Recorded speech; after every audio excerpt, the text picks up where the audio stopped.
At peril, the city's stone streets bore witness to stolen glances, secret meetings, and hands that lingered along on manuscripts passed between them. The fire of their desire could not remain hidden indefinitely when scandal erupted. Abelard's enemies, scholars jealous of his brilliance, rivals keen to see virtue punished, seized upon the opportunity. In a single violent night, the boundaries of love, loyalty, and cruelty collided. Abelard was mutilated, cast into a monastery, his body marked by brutality that the mind could scarcely reconcile. Heloise was placed in a convent, her autonomy stripped, her spirit constrained by vows she had never freely chosen. Yet the heart, unlike the body, cannot be confined. Even apart, their correspondence persisted. Letters that became confessions, prayers, and declarations of love tempered by reflection and anguish. Each word is a ghostly caress, each sentence a bridge spanning exile, suffering, and enforced separation. There is a paradox in their tragedy. Punishment was inflicted upon bodies, yet hearts remained entangled. Abelard's philosophical pursuits and Heloise's religious devotion became inseparable from their shared experience of longing. And in this intertwining, love was transformed into something sacred and eternal. The letters reveal not only desire, but an intellectual and spiritual intimacy that defied convention, a communion of thought and emotion preserved in ink. Their passion was both tender and ferocious, a testament to the human heart's capacity for attachment and endurance. One can almost hear the quill scratching in candlelit chambers, see the flickering shadows of walls heavy with contemplation, feel the cold draft that carried secrets between them. Even centuries later, the ache of their separation is palpable, a reminder that love, when forbidden, becomes both a source of sublime ecstasy and unbearable pain. Yet the story is not solely one of sorrow. Within the letters, one finds reflections on morality, on the divine, and on the human capacity for desire. Heloise, always perceptive, contemplates the nature of duty and the interplay between earthly passion and spiritual devotion. Abelard, though broken in body, continues to probe the boundaries of reason, belief, and emotion.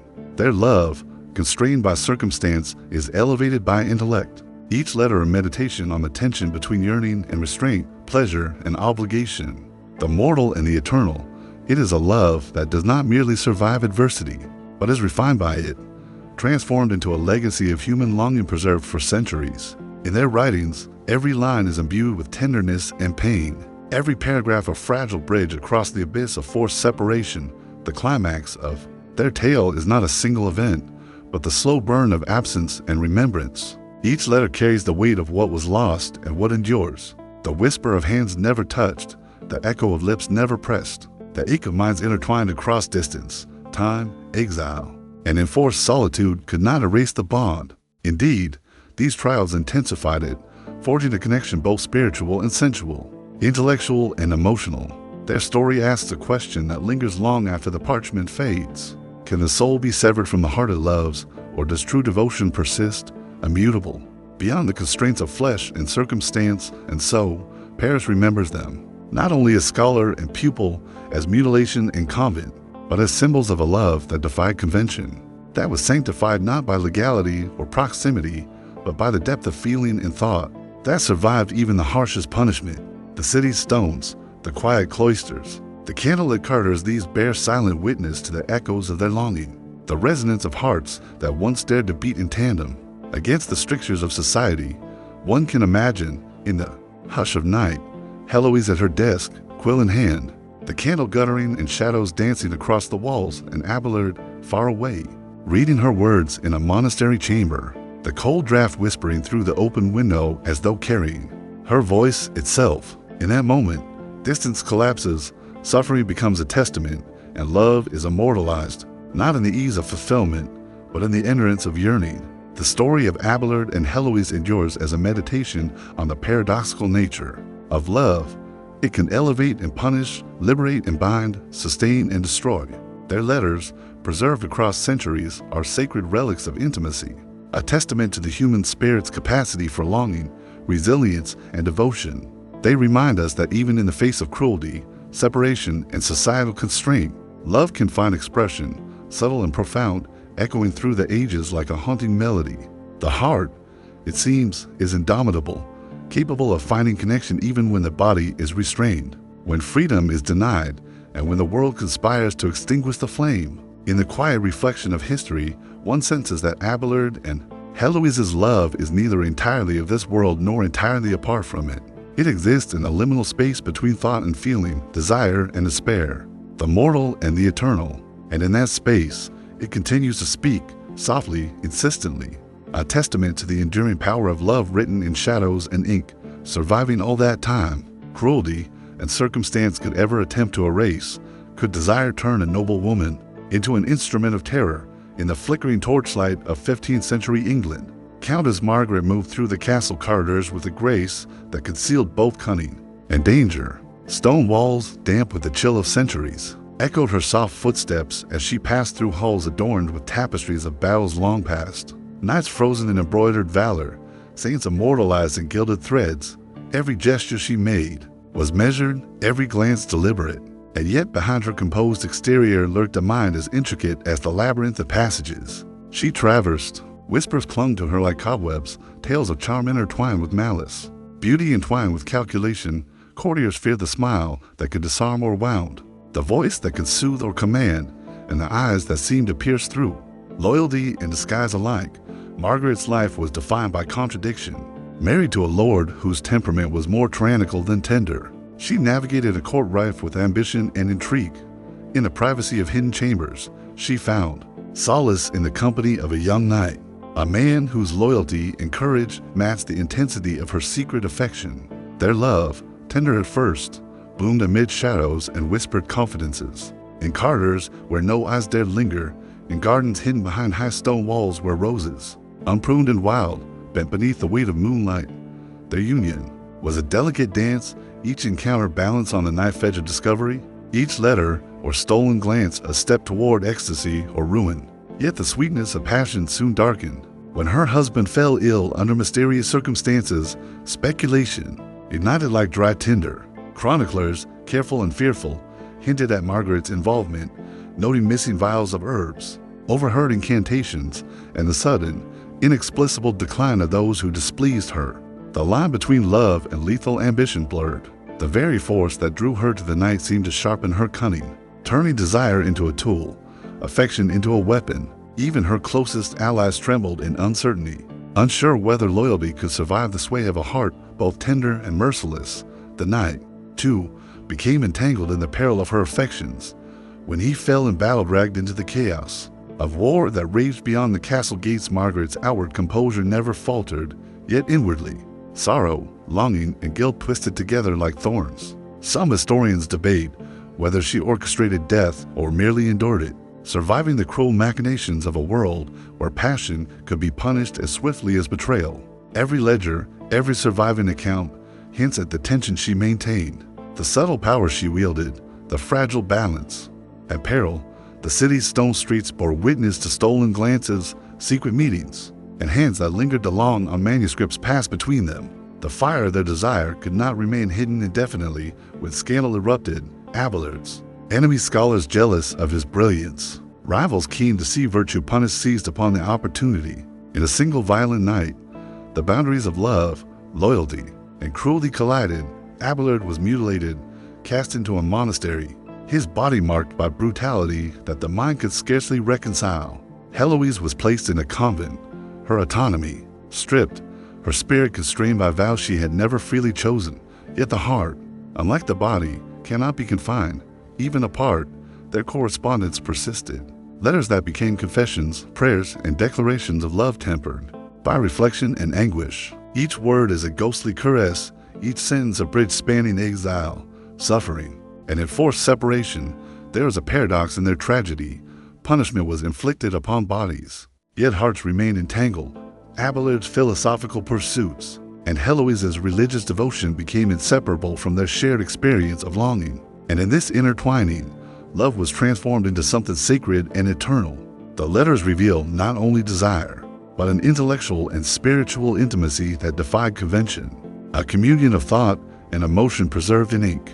Their passion was both tender and ferocious, a testament to the human heart's capacity for attachment and endurance.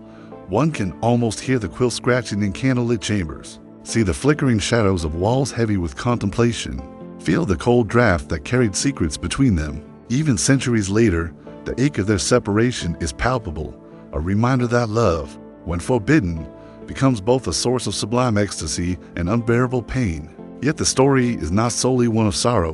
Within the letters, one finds reflections on morality, on the divine, and on the human capacity for desire. Heloise, always perceptive, contemplates the nature of duty and the interplay between earthly passion and spiritual devotion. Abelard, though broken in body, continues to probe the boundaries of reason, belief, and emotion. Their love, constrained by circumstance, is elevated by intellect. Each letter a meditation on the tension between yearning and restraint, pleasure and obligation.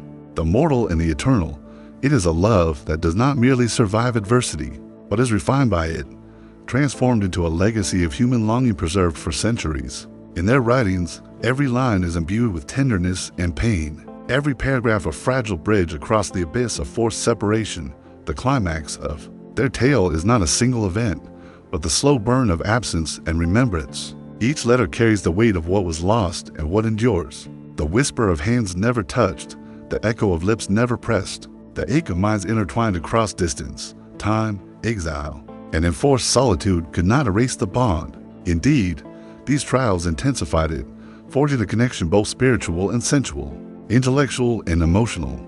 Their story asks a question that lingers long after the parchment fades. Can the soul be severed from the heart it loves, or does true devotion persist, immutable, beyond the constraints of flesh and circumstance? And so, Paris remembers them, not only as scholar and pupil, as mutilation and convent, but as symbols of a love that defied convention, that was sanctified not by legality or proximity, but by the depth of feeling and thought, that survived even the harshest punishment. The city's stones, the quiet cloisters, the candlelit corridors, these bear silent witness to the echoes of their longing, the resonance of hearts that once dared to beat in tandem against the strictures of society. One can imagine, in the hush of night, Heloise at her desk, quill in hand, the candle guttering and shadows dancing across the walls, and Abelard far away, reading her words in a monastery chamber, the cold draft whispering through the open window as though carrying her voice itself. In that moment, distance collapses, suffering becomes a testament, and love is immortalized, not in the ease of fulfillment, but in the endurance of yearning. The story of Abelard and Heloise endures as a meditation on the paradoxical nature of love. It can elevate and punish, liberate and bind, sustain and destroy. Their letters, preserved across centuries, are sacred relics of intimacy, a testament to the human spirit's capacity for longing, resilience, and devotion. They remind us that even in the face of cruelty, separation, and societal constraint, love can find expression, subtle and profound, echoing through the ages like a haunting melody. The heart, it seems, is indomitable, capable of finding connection even when the body is restrained, when freedom is denied, and when the world conspires to extinguish the flame. In the quiet reflection of history, one senses that Abelard and Heloise's love is neither entirely of this world nor entirely apart from it. It exists in a liminal space between thought and feeling, desire and despair, the mortal and the eternal. And in that space, it continues to speak, softly, insistently, a testament to the enduring power of love written in shadows and ink, surviving all that time. Cruelty and circumstance could ever attempt to erase. Could desire turn a noble woman into an instrument of terror in the flickering torchlight of 15th century England? Countess Margaret moved through the castle corridors with a grace that concealed both cunning and danger. Stone walls, damp with the chill of centuries, echoed her soft footsteps as she passed through halls adorned with tapestries of battles long past, knights frozen in embroidered valor, saints immortalized in gilded threads. Every gesture she made was measured, every glance deliberate, and yet behind her composed exterior lurked a mind as intricate as the labyrinth of passages she traversed. Whispers clung to her like cobwebs, tales of charm intertwined with malice, beauty entwined with calculation. Courtiers feared the smile that could disarm or wound, the voice that could soothe or command, and the eyes that seemed to pierce through. Loyalty and disguise alike, Margaret's life was defined by contradiction. Married to a lord whose temperament was more tyrannical than tender, she navigated a court rife with ambition and intrigue. In the privacy of hidden chambers, she found solace in the company of a young knight, a man whose loyalty and courage matched the intensity of her secret affection. Their love, tender at first, bloomed amid shadows and whispered confidences. In corridors where no eyes dared linger, in gardens hidden behind high stone walls were roses, unpruned and wild, bent beneath the weight of moonlight. Their union was a delicate dance, each encounter balanced on the knife edge of discovery, each letter or stolen glance a step toward ecstasy or ruin. Yet the sweetness of passion soon darkened.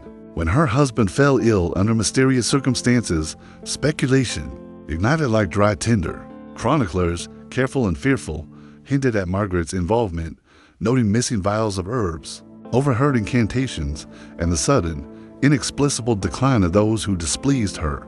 The line between love and lethal ambition blurred. The very force that drew her to the night seemed to sharpen her cunning, turning desire into a tool, affection into a weapon. Even her closest allies trembled in uncertainty, unsure whether loyalty could survive the sway of a heart both tender and merciless. The knight, too, became entangled in the peril of her affections. When he fell in battle, dragged into the chaos of war that raged beyond the castle gates, Margaret's outward composure never faltered, yet inwardly, sorrow, longing, and guilt twisted together like thorns. Some historians debate whether she orchestrated death or merely endured it, surviving the cruel machinations of a world where passion could be punished as swiftly as betrayal. Every ledger, every surviving account hints at the tension she maintained, the subtle power she wielded, the fragile balance. Hart may have sought comfort in fleeting glances, in whispered counsel, in moments of private reflection where she could imagine a life beyond the scaffold, a life unmarked by manipulation. Yet the court was a cage, the crown a gilded noose, and love, if it existed at all, became a secret companion, a whisper in the dark that could neither act nor intervene. Betrayal, as history records, was swift and absolute. Mary Tudor, determined to reclaim the throne, acted with resolve born of vengeance and justice, or perhaps a fear and desire. Jane, once a symbol of political strategy, was stripped of power, her youthful innocence made tragically visible against the stark reality of execution and imprisonment. Letters, few and fragmentary, hint at private thoughts, fleeting hopes, and unspoken longings. Some scholars suggest that Jane's loyalty, her quiet strength, and her capacity for love remained intact even in the face of imprisonment, a testament to the resilience of a heart caught in the crossfire of ambition. Others reflect upon the human cost of her faith, the tenderness she might have experienced, the attachment she might have formed, all extinguished beneath the weight of circumstance and the cruelty of human designs. The tragedy of Lady Jane Grey lies not only in her death, but in the silent, invisible life of the heart constrained by history. Each step she took within the cold stone corridors of the Tower of London, each flicker of candlelight across the walls of her chamber, every whispered prayer or fleeting thought of love or comfort, was a defiance of circumstance and a testament to the human capacity for feeling in a world ruled by strategy. Even the scaffold, where she met her end with remarkable composure, bore witness to a spirit unbroken in its longing, a soul that understood both the necessity and the cost of obedience. The cruel irony of devotion denied its full expression. Historians, chroniclers, and poets have preserved Jane's memory, yet the most profound dimensions of her story lie in the silences, the letters unsent, the glances never exchanged, the moments of intimacy and affection that existed only in what? Her life was a canvas upon which the brush of duty painted starkly, leaving tender spaces untouched yet profoundly present. The crown she briefly bore was a symbol not of sovereignty, but of the weight of human ambition upon a delicate, passionate heart. In reflection, Jane's story reminds us that love, affection, and devotion can exist even when unacknowledged, even when constrained by forces beyond comprehension. Her heart, though silenced by history and circumstance, endured in quiet rebellion, finding expression in thoughts and actions too subtle for chroniclers to fully capture. The poignancy of her life is that the deepest connections are often invisible, imperceptible to those who record events, yet powerful enough to sustain the human spirit even in the direst conditions. Walking through the Tower of London centuries later, one can imagine her presence in shadowed corners, a young woman poised between intellect and innocence, heart and duty, longing and fear. One can almost hear the gentle scrape of a quill, the soft rustle of fabric in a chamber where she contemplated life, love, and loyalty. In those quiet, almost sacred moments, Lady Jane Grey becomes more than a political figure. She is an emblem of the heart's endurance, a reminder that even amidst manipulation, imprisonment, and betrayal. The capacity for love and longing persists, unyielding and quietly radiant. Her story is a meditation on the fragility of innocence and the strength of the human heart.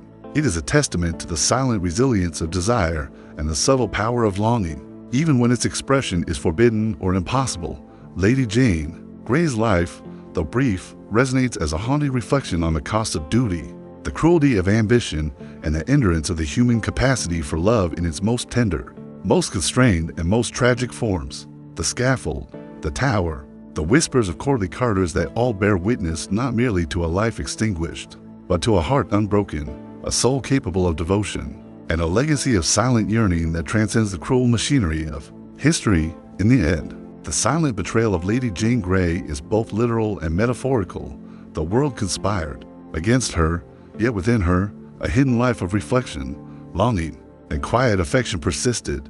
It is in this delicate space between imposed duty and the innate need for connection that the truest measure of her story lies. And even now, centuries removed, her tale whispers through stone corridors and shadowed chambers, a soft lament for the tender, constrained hearts who endure, unbowed. In the face of the relentless march of ambition and fate, compassion flourished in a land ruled by fear. In the mist-shrouded valleys of 15th century Wallachia, where the Carpathian forest swallowed sound and the Danube whispered secrets to the night, a widowed noblewoman walked alone through a world both beautiful and perilous. Her name has been lost to the chronicles that survived, yet her story lingers, carried by the fog that clings to the hills and the shadow of wolves that roam ancient paths. Her castle, perched on a craggy hill, was a fortress of stone and sorrow, its towers rising like silent sentinels over a land of feuds, vendettas, and unspoken danger. She had survived grief, political unrest, and the sting of isolation, her heart tempered by loss, but not hardened entirely against hope. It was into this world of shadows and watchful eyes that a knight arrived, his armor scuffed from distant campaigns, his loyalty pledged to the noblewoman and to the volatile lord who ruled over the surrounding lands. At first, their encounters were cautious, measured by the necessities of safety and the whispering winds that carried rumors like poisoned leaves. The knight's presence was both reassurance and threat. He offered protection in a land where betrayal could be as sudden as a dagger through the throat. Yet the intimacy they formed in stolen moments of quiet shared risk ignited a fire neither of them could fully name nor contain. Their love unfolded in secrecy in moonlit rides through the misted forests, through corridors where tapestries shivered with the echo of past conflicts, and in hidden chambers where the scent of candle wax and leather mingled with stolen words and touches. The forest seemed to acknowledge them, its ancient trees bending to conceal their passage, the howls of wolves a distant chorus to their whispered promises. Every glance was charged with both longing and fear, every word balanced between tenderness and the practical need for caution. In a land ruled by suspicion, their connection became a defiance, a quiet rebellion against the inexorable weight of danger that surrounded them. Yet shadows are patient hunters. Betrayal, whether born of envy, ambition, or the simple cruelty of fate, crept closer with every passing day. The villagers whispered of unnatural meetings, of horses ridden under moonlight, of the knight's sword always at the ready, and of the widow's eyes that no longer reflected only sorrow, but also longing. The climax of their peril came suddenly, like a storm bursting over the Carpathians. One night, when the moon was hidden behind a wall of clouds, their secret was discovered. Chronicles speak of ambush, of cries swallowed by the fog, of flashes, of steel reflected in the darkness, and of a castle stones bearing witness to terror and grief. What became of the knight is uncertain. Some tales claim he died defending her, others that he vanished into the forest, never to return. The widow's fate, too, is shrouded in ambiguity. Did she escape cloaked in exile, or did she fall alongside her beloved? The stories preserve only the tension of possibility, the haunting sense of love caught between survival and annihilation. Even centuries later, the villages of Wallachia recall her tale. In hushed tones, they speak of a woman whose heart remained unbowed despite the cruel designs of men, whose passion kindled light in the blackness of fear, whose courage defied both grief and vengeance. The forests, the mountains, the lonely river valleys, they hold her memory as if in a protective embrace. And travelers sometimes swear they glimpse a figure riding silently through the mist, a woman with eyes that carry both longing and sorrow, a knight at her side who may or may not be flesh, but whose presence is felt in the hush between the trees. The story of the widow and her knight is a meditation on love under duress. It is not the gentle passion of a courtly romance, but the fierce, unyielding bond forged in the crucible of danger and loss. In every stolen touch, every whispered promise, every secret glance, there lies a tension between desire and fear, intimacy and survival, affection and risk. Their love, hidden from the world, becomes a symbol of the human heart's capacity to endure even in the most inhospitable of landscapes, to seek connection when the world itself seems aligned against it. In the quiet of night, when the mist curls around the Carpathian peaks and the wolves' calls echo across the valleys, one can almost feel the pulse of their story. The noble woman, shaped by grief yet open to the fragile promise of companionship, and the knight, bound by duty yet surrendered to an emotion that transcends obligation, exist in memory as embodiments of love's endurance. Theirs is a tale of courage and longing, of tenderness found amidst danger, and of the delicate, eternal balance between passion and peril. Love in Wallachia, as this story illustrates, is never simple. It is entwined with loyalty and defiance, shadowed by suspicion, and illuminated by fleeting moments of connection that pierce the darkness. It reminds us that the human heart will seek its counterpart, even when the odds are insurmountable, and that desire, though fragile, can endure in the silent spaces left behind by history's record. Their story lingers in the stone towers, in the paths of the misty forests, in the whispers of rivers that remember every secret they have carried. It is a story not just of two hearts, but of the landscape itself, the wild, untamed, an eternal arena in which love and danger dance endlessly together. In the final reflection, the widow and the knight remain almost ghostly figures, existing between the lines of recorded history and the echoes of legend. Their love, though ephemeral in the eyes of the world, is immortalized in the quiet persistence of memory, in the way stories carry forward through the generations, in the way hearts recognize the courage it takes to love in a world that would rather see such emotions extinguished. It is a haunting testament to the enduring power of connection, a reminder that even in fear, even in grief, even under the relentless shadow of mortality, love can flourish, fragile but unyielding, like a candle flame defying the wind. And so, the widow and her knight of Wallachia endure in the mist, a living story of passion and peril, an eternal whisper through the forests and valleys, that the human heart, even when shadowed by grief and danger, remains irrepressibly drawn toward its counterpart, daring to seek light amidst the deepest darkness and willing, for even a moment, to live entirely in the embrace of love. Was desire ever so dark it became inseparable from terror? In the shadowed valleys of 15th century Wallachia, where the Carpathian mountains rose like jagged guardians, and the forest whispered with the cries of unseen creatures, Vlad III, later known as Vlad the Impaler, ruled with a hand both iron and bloodied. His name would echo through centuries as a symbol of cruelty and unyielding justice. Yet even a heart hardened by the thirst for vengeance and the calculus of war could not remain untouched by the strange currents of love.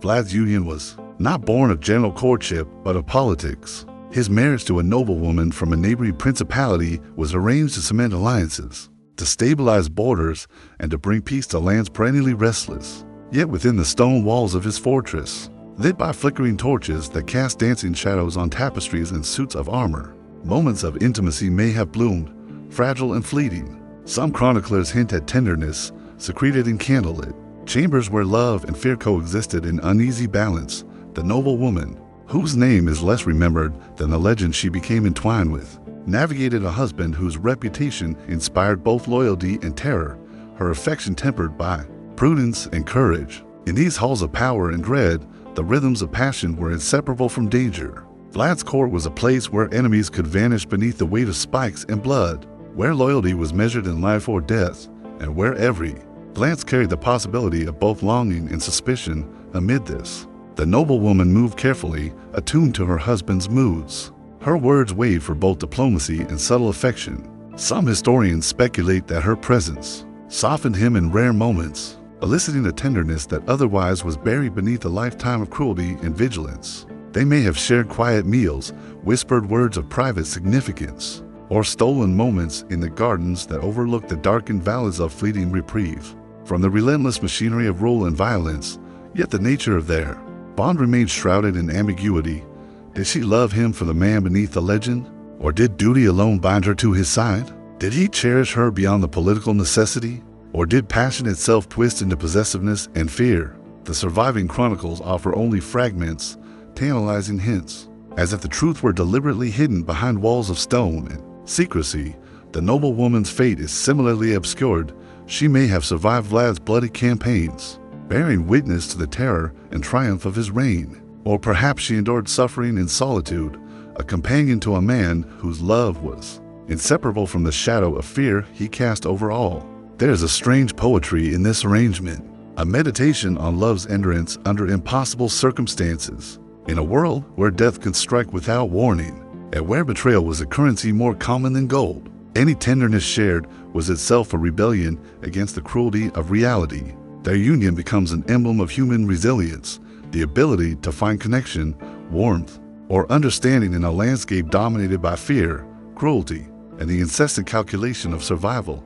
In the flicker of candlelight, in the quiet hours before dawn, one can imagine the noble woman tracing the edges of a map or the outlines of a tapestry, her thoughts wandering toward a man capable of both immense violence and improbable tenderness. Legends and rumors complicate the picture further. Some tales suggest that she influenced him subtly, tempering his harsher impulses, encouraging loyalty rather than tyranny. Others hint that fear was the foundation of her relationship, that even the softest touch carried the weight of obligation and peril. In every account, the line between love and survival blurs, leaving historians and storytellers alike to ponder the complexity of a marriage lived under the shadow of a man whose hands were as capable of kindness as they were of brutality. The shadow of Vlad the Impaler looms large in history, yet it is in the corners of his private life, in the obscure traces of affection and quiet defiance, that we glimpse the paradox of humanity. Even a ruler synonymous with terror was not immune to the allure of intimacy, to the human need for connection, and to the fragile, precarious dance of passion in a world defined by mortality and power. Love, in this context, is not a gentle melody, but a whisper carried across battlements, a candle flickering against the wind, a fragile tether connecting to souls in a landscape dominated by shadow. And still, even today, the ruins of Vlad's fortresses and the misted valleys of Wallachia carry echoes of their union. The stones remember the steps of a woman who dared to inhabit a space beside a man both terrifying and magnetic. The wind through the forest seems to murmur of fleeting tenderness and of courage, of affection that existed in a world where any misstep could be fatal. Their story endures not in grand gestures, but in subtle traces, the whispered possibilities of love that persisted in a realm of fear. To contemplate the enigmatic marriage of Vlad the Impaler is to confront the complexity of human emotion in extremis. It is a meditation on the delicate equilibrium between desire and danger, affection and authority, tenderness and terror. Even in the darkest corridors of history, where blood and ambition dominate the narrative, love finds a way to assert itself, quiet, fleeting, and infinitely resilient. Their story, though obscured by centuries, remains a haunting reflection that love can exist even when wrapped in fear, even when shadowed by cruelty, even when the world itself seems determined to snuff it out. In candlelit chambers, along misted battlements, in the silence of forests and the echo of mountains, one can almost feel the pulse of their connection, a fragile, enduring flame that illuminates the humanity within darkness, a testament to the strange, inexorable persistence of the heart even when the hands that wielded it were as capable of destruction as they were of devotion. And so, the enigmatic marriage of Vlad the Impaler endures, not merely as a footnote in chronicles of terror, but as a meditation on the impossible intimacy that can survive in the shadow of fear, the delicate courage it takes to love when every heartbeat is measured against danger, and the quiet, haunting truth that even the most notorious of tyrants may possess a heart touched, however fleetingly, by tenderness. In this interplay of shadow and light, history, blood, and emotion converge to leave us with a single, enduring lesson that love, fragile and audacious, can exist even where the world seems least hospitable, a quiet rebellion against the darkness that surrounds it. Could words alone hold the power of a clandestine heart? In the winding streets of early 15th century Paris, where the scent of white cobblestones mingled with ink, candle wax, and the distant smoke of hearths, Christine de Pizan moved like a shadow. Among scholars and scribes, she was a woman of intellect and determination, a rare voice in a world that often sought to silence her. Her life was shaped by loss and necessity. Widowed young, left to support herself and her children through the sharp edge of her mind. She became both chronicler and philosopher, her pen her shield and her sword. Yet beneath the public persona of reason and resilience, there existed a private pulse, a hidden current of longing that flowed through the folds of parchment and ink-stained letters. In the quiet of her study, where candlelight flickered across shelves of texts and illuminated her contemplative gaze, Christine wrote with care and passion. She corresponded with a noble patron, a man whose presence in her world was both inspiring and perilous, whose attention offered recognition but also the risk of scandal. Their letters, folded and sealed, traveled under the watchful eyes of couriers and servants, each word a careful balance between expression and concealment. The ink carried not only ideas, but the subtle weight of emotion, admiration, yearning, and perhaps a tentative affection that dared not speak its name aloud. In an era where a woman's heart could be judged, contained, or punished, writing became a sanctuary, a space where longing could breathe without fear of reprisal. The secrecy of their communication lent each letter a charged intensity. Each line was deliberate, each phrase layered with meaning, as if the very act of writing was an intimate embrace across distance and circumstance. The city outside, bustling with merchants, soldiers, and scholars, continued its relentless pace. Yet within the walls of her home, Christine created a world of quiet intimacy, a space in which intellect and desire intertwined. Historians debate the exact nature of her attachments, whether they were purely intellectual, or whether her heart's currents ran deeper, but the surviving correspondence suggests a connection that transcended social expectation, a bond forged in ink and discretion. Rather than touch, rumors undoubtedly circled in Parisian salons and courtyards. Some suggested that Christine's relationship with her patron contained the sparks of romantic attachment, a forbidden alignment of minds and hearts that could be both empowering and dangerous. Others insisted that her loyalty to propriety and reputation kept any passion latent, unspoken, yet never extinguished. In either case, the act of writing itself became a subtle form of rebellion, a quiet assertion of the human need for connection and affection in a world determined to limit. Both, the letters, carefully preserved, serve as fragments of this hidden landscape, glimpses into the tender, vulnerable, and audacious interior of a woman navigating a society that prized caution over desire. The tension inherent in this secret correspondence reflects the broader struggles of Christine's life, the negotiation between intellect and emotion, duty and desire, public perception and private yearning. The very existence of these letters, surviving centuries later, testifies to the power of expression when the body cannot act freely, when societal constraints make physical connection impossible. Yet the heart demands acknowledgement.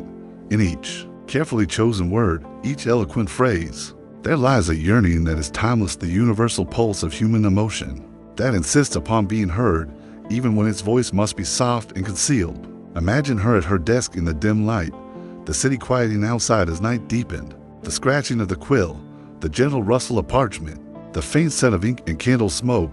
These are the sounds and smells that frame the intimacy of her secret world. Christine's thoughts may have lingered on the noble patron, on the possibilities contained in the spaces between words, on the unspoken tenderness and trust that letters alone could carry. Each missive was both a declaration and a concealment, a bridge between hearts separated by distance, status, and propriety. The thrill of these silent exchanges must have been both exhilarating and terrifying, for love that cannot speak freely is always a delicate balance between courage and peril. Even today, the letters are more than historical artifacts. They are echoes of human emotion preserved in ink. Scholars who study them sense the pulse of a heart navigating desire, fear, and intellect simultaneously.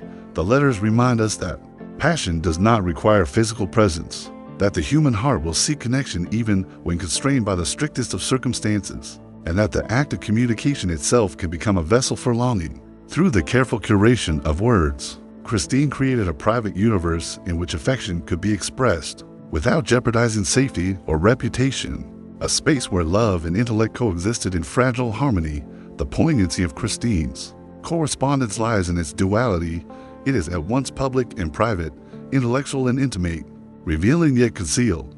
The act of writing became her sanctuary, a space where the soul could reach beyond societal restrictions, touching another heart in ways both subtle and profound. In every carefully crafted sentence, every layered metaphor, every whispered sentiment, we glimpse a woman fully alive in her humanity, fully capable of desire and attachment, navigating a world that would have silenced her otherwise. Her story invites reflection on the nature of love constrained by circumstance, that passion, longing, and connection can survive in hidden forms. That desire can flourish even when its expression is limited to shadowed gestures and written words. In the quiet spaces of history, in the margins of manuscripts and the faint impressions of ink on parchment, one can feel the heartbeat of a clandestine romance, the echo of intimacy that persists beyond the limitations of time and society. Christine de Pizan's letters are not merely correspondence. They are living testimony to the audacity of the heart, the endurance of longing, and the subtle triumph of connection over circumstance. Even centuries later, one can imagine the soft glow of candlelight across her desk, the weight of paper beneath her fingers, the careful deliberation of a quill tracing the contours of both thought and feeling. In those moments, Christine's interior life, her courage, her curiosity, her yearning becomes palpable, an intimate window into a heart that refused to be constrained entirely by the strictures of her era. The noble patron, distant yet ever present in her consciousness, serves as both muse and mirror, reflecting the delicate interplay of intellect, emotion, and courage that defines human connection in its most elusive forms. Ultimately, the forbidden letters of Christine de Pizan endure as a meditation on love's quiet persistence, on the courage to reach beyond boundaries, and on the power of the human heart to find ways to express itself even when the world demands silence. They are a reminder that longing and attachment, subtle yet profound, can inhabit even the most constrained circumstances, that words themselves can carry the weight of intimacy and devotion, and that history preserves not only events and deeds but also the delicate, invisible threads of desire and connection that sustain the human spirit across time. In the hushed libraries, amidst the scent of aging parchment and ink, Christine's voice whispers still, a testament to the audacity of the heart, to the endurance of affection, and to the quiet, indomitable power of love expressed through the simplest yet most profound of acts. A letter, written in secrecy, set with hope, and preserved for eternity. How does love endure when surrounded by betrayal and the weight of crowns? In the misted highlands of 16th century Scotland, where cliffs meet cold rivers and ancient castles cling to rugged hills like memories of defiance, Mary Stuart moved with both grace and burden, born to royalty, destined for power, yet trapped by the shifting allegiances of men and nations. Her life was a tapestry woven of passion, politics, and peril. The castles of her childhood whispered with the echoes of her ancestors, yet even these stone walls, cold and unyielding, could not shield her heart from the cruel designs of fate. Mary's early years were gilded with hope and education, but marriage brought the thorn intertwining of desire and duty. Her union with Henry Stuart, Lord Darnley, promised both companionship and the consolidation of power. The young king, handsome yet volatile, stirred Mary's affection even as his jealousy and ambition foreshadowed peril.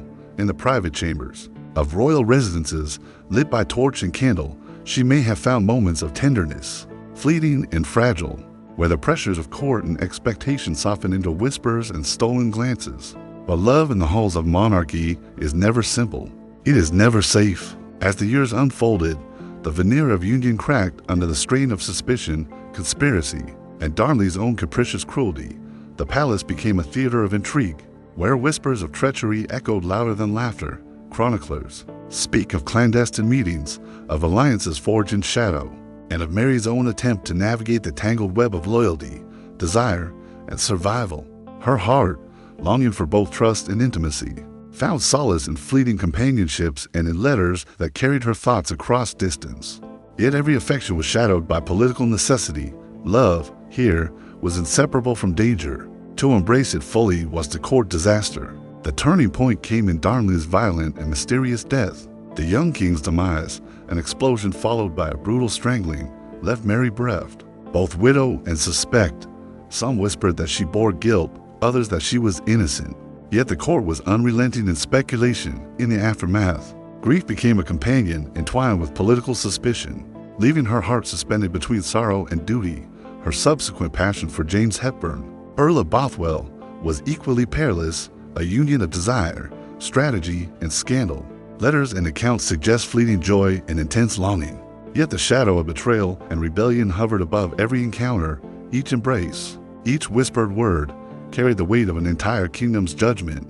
Mary's life was punctuated by imprisonment, exile, and the relentless scrutiny of both her allies and enemies. In the quiet of her confinement, behind stone walls that imprisoned her body, but not her memory, she may have traced the contours of lost love, recalled whispered promises, and imagined the tenderness that circumstances continually denied.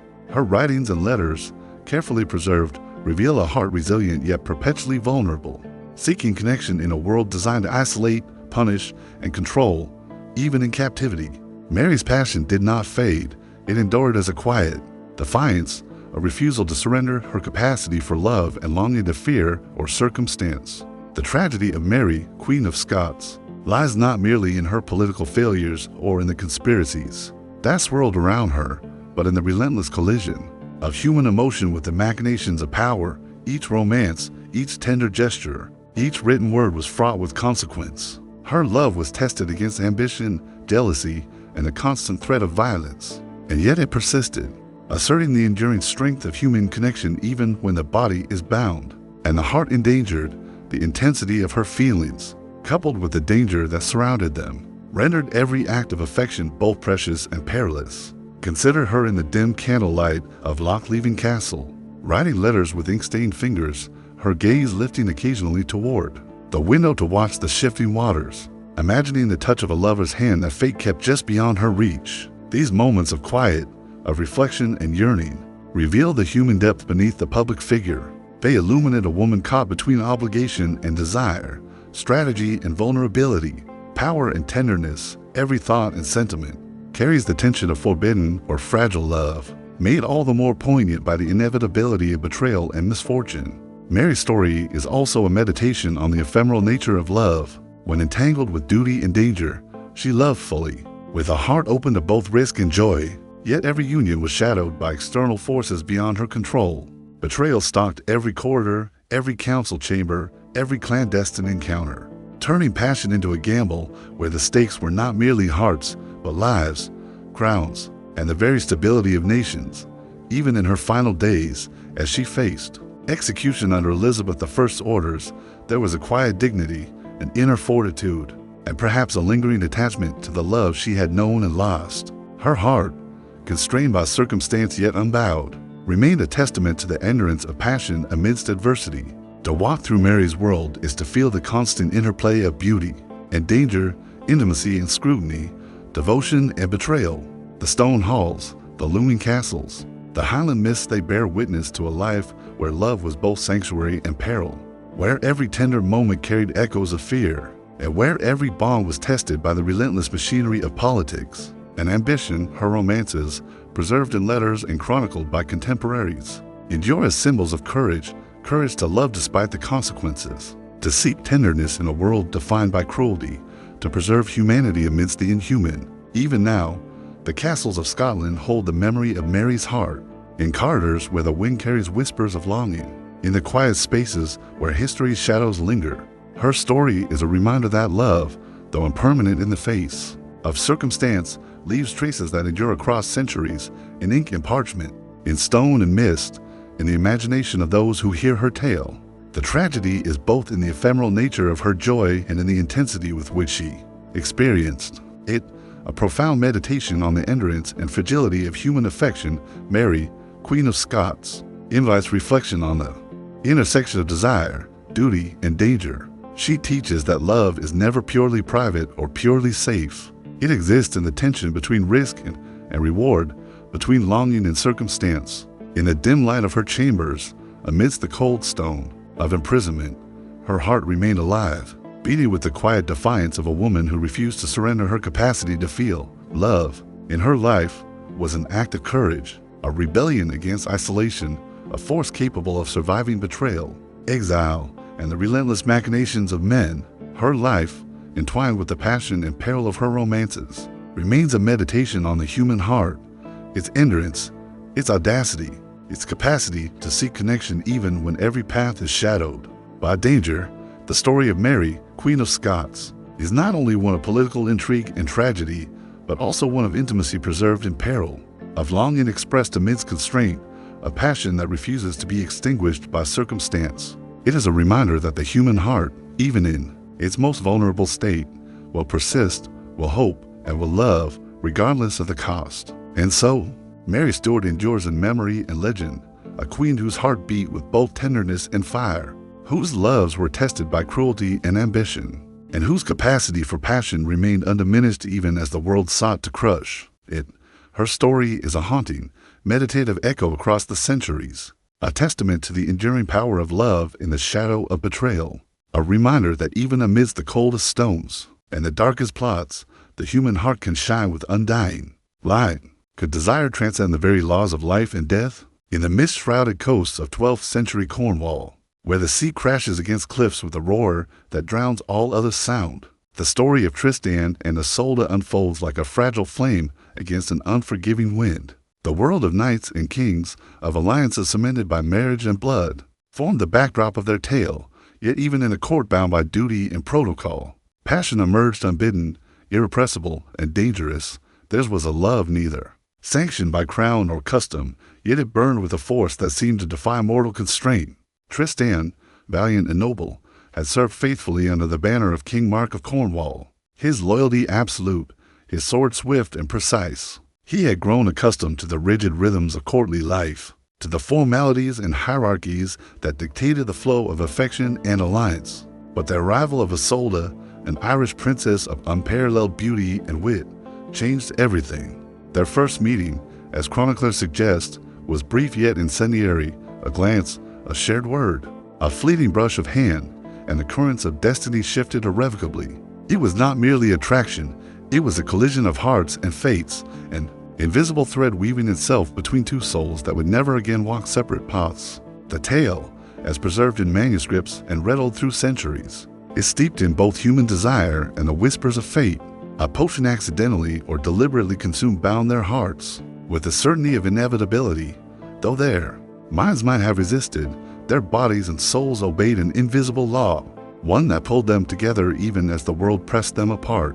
Every stolen moment was charged with tension, each glance across a crowded hall a spark in the darkness, a dangerous acknowledgement of the forbidden. Their love became a secret fire, hidden beneath the trappings of duty, their passion constrained by political necessity and the vigilant eyes of a suspicious king. Yet the boundaries of propriety could not contain them, their clandestine meetings, whispered promises beneath moonlight, and fleeting embraces in shadowed corridors spoke to the intensity of a bond that defied reason. Chroniclers recount journeys through mist-laden forests, escapes across cragged cliffs, and encounters fraught with the risk of discovery. Their love, though unspoken in public, dominated every choice and every movement. Even as King Mark sought to bind Tristan and Isolde to duty and obedience, the invisible tether between them remained unbroken, pulling them into acts of courage, secrecy, and perilous devotion. Their story is one of inevitability and consequence. Forced marriages, feigned loyalties, and the incessant gaze of duty conspired to keep them apart. Yet every attempt at separation intensified the ache of desire. The potion, whether literal or symbolic, ensured that their hearts would not adhere to the dictates of crown or kin. Each clandestine meeting, each whispered confession, carried the dual weight of ecstasy and danger, a delicate balance between joy and ruin. The lovers existed in a liminal space, neither fully protected nor entirely exposed, suspended between the demands of society and the insatiable pull of the heart. The tension of their romance was mirrored in the landscapes they traversed. The wild Irish coasts, where waves smashed like breaking hearts, the misted valleys of Cornwall, where secrets clung to the stones, the lonely castles where duty and desire collided. Nature itself seemed to reflect their predicament, the sea and sky conspiring to frame a love that was as inevitable as it was forbidden. Every element of their world storm, shadow, stone, and fog became a participant in the narrative, a silent witness to passion's triumph and tragedy. Inevitably, fate intervened with cruel precision. Betrayal, misunderstandings, and the inexorable march of duty conspired to separate them in life, though never in spirit. Tristan was wounded, exiled, or sent on missions that carried him to the brink of death. Isolde was married, bound by obligation to a king whose presence loomed over her heart like a cold, unyielding wall, and yet their love endured in secret, in letters carried under guard, in glances exchanged in passing, in whispered prayers and silent longing. Their story is not only of romance, but of survival, the endurance of the human heart. Amidst impossible circumstances, The legend of Tristan and Isolde is both a caution and a meditation. It asks whether love can exist outside the laws of society, whether passion can survive the machinery of politics, and whether the human heart can remain loyal to desire even when threatened by death, duty, or betrayal. Their tale endures precisely because it captures the tension between freedom and constraint, between longing and consequence. The intensity of their affection, forged in secrecy and sustained through adversity, echoes through time like the rhythm of waves upon a forgotten shore, a heartbeat that refuses to be silenced. Imagine the night air, heavy with salt and mist, as Tristan rides through shadowed forests, his thoughts consumed by Isolde's eyes. Imagine Isolde, gazing out from the battlements of her father's castle, the wind tangling her hair, her heart aching with the impossibility of their union. Every stolen word, every fleeting touch, carries the weight of eternity, a reminder that love, once awakened, cannot be restrained by distance, duty, or danger. Their story is not merely legend, but an exploration of the profound vulnerability and courage inherent in human desire. Even in death, Tristan and Isolde remain bound. Chroniclers and poets across centuries recount their final moments where misunderstanding, misfortune, or perhaps the inexorable hand of destiny brings tragedy. Whether by poison, sword, or sorrow, the separation of their bodies did not sever the connection of their spirits. Their love, immortalized in verse, song, and story, persists as a meditation on longing, fate, and the unyielding power of the heart. It whispers to each generation that true affection, once awakened, transcends the material and endures beyond the constraints of life itself. In the end, the tale of Tristan and Isolde is more than a story of forbidden romance. It is an exploration of the human condition, the desire to connect, to love fully, to resist impossible circumstances, and to endure when everything conspires against the heart. The legend teaches that passion, though often dangerous, carries a beauty and intensity unmatched by anything else.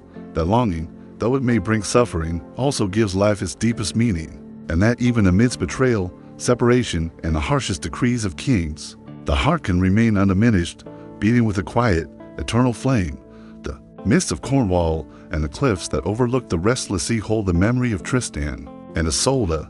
The rocks remember their secret meetings, the wind whispers their names, and the shadowed forests hold the echo of footsteps long vanished. Their story is a reminder that love, once true, cannot be confined by the rules of men. That desire is an unstoppable current that carries the soul through joy, peril, and tragedy.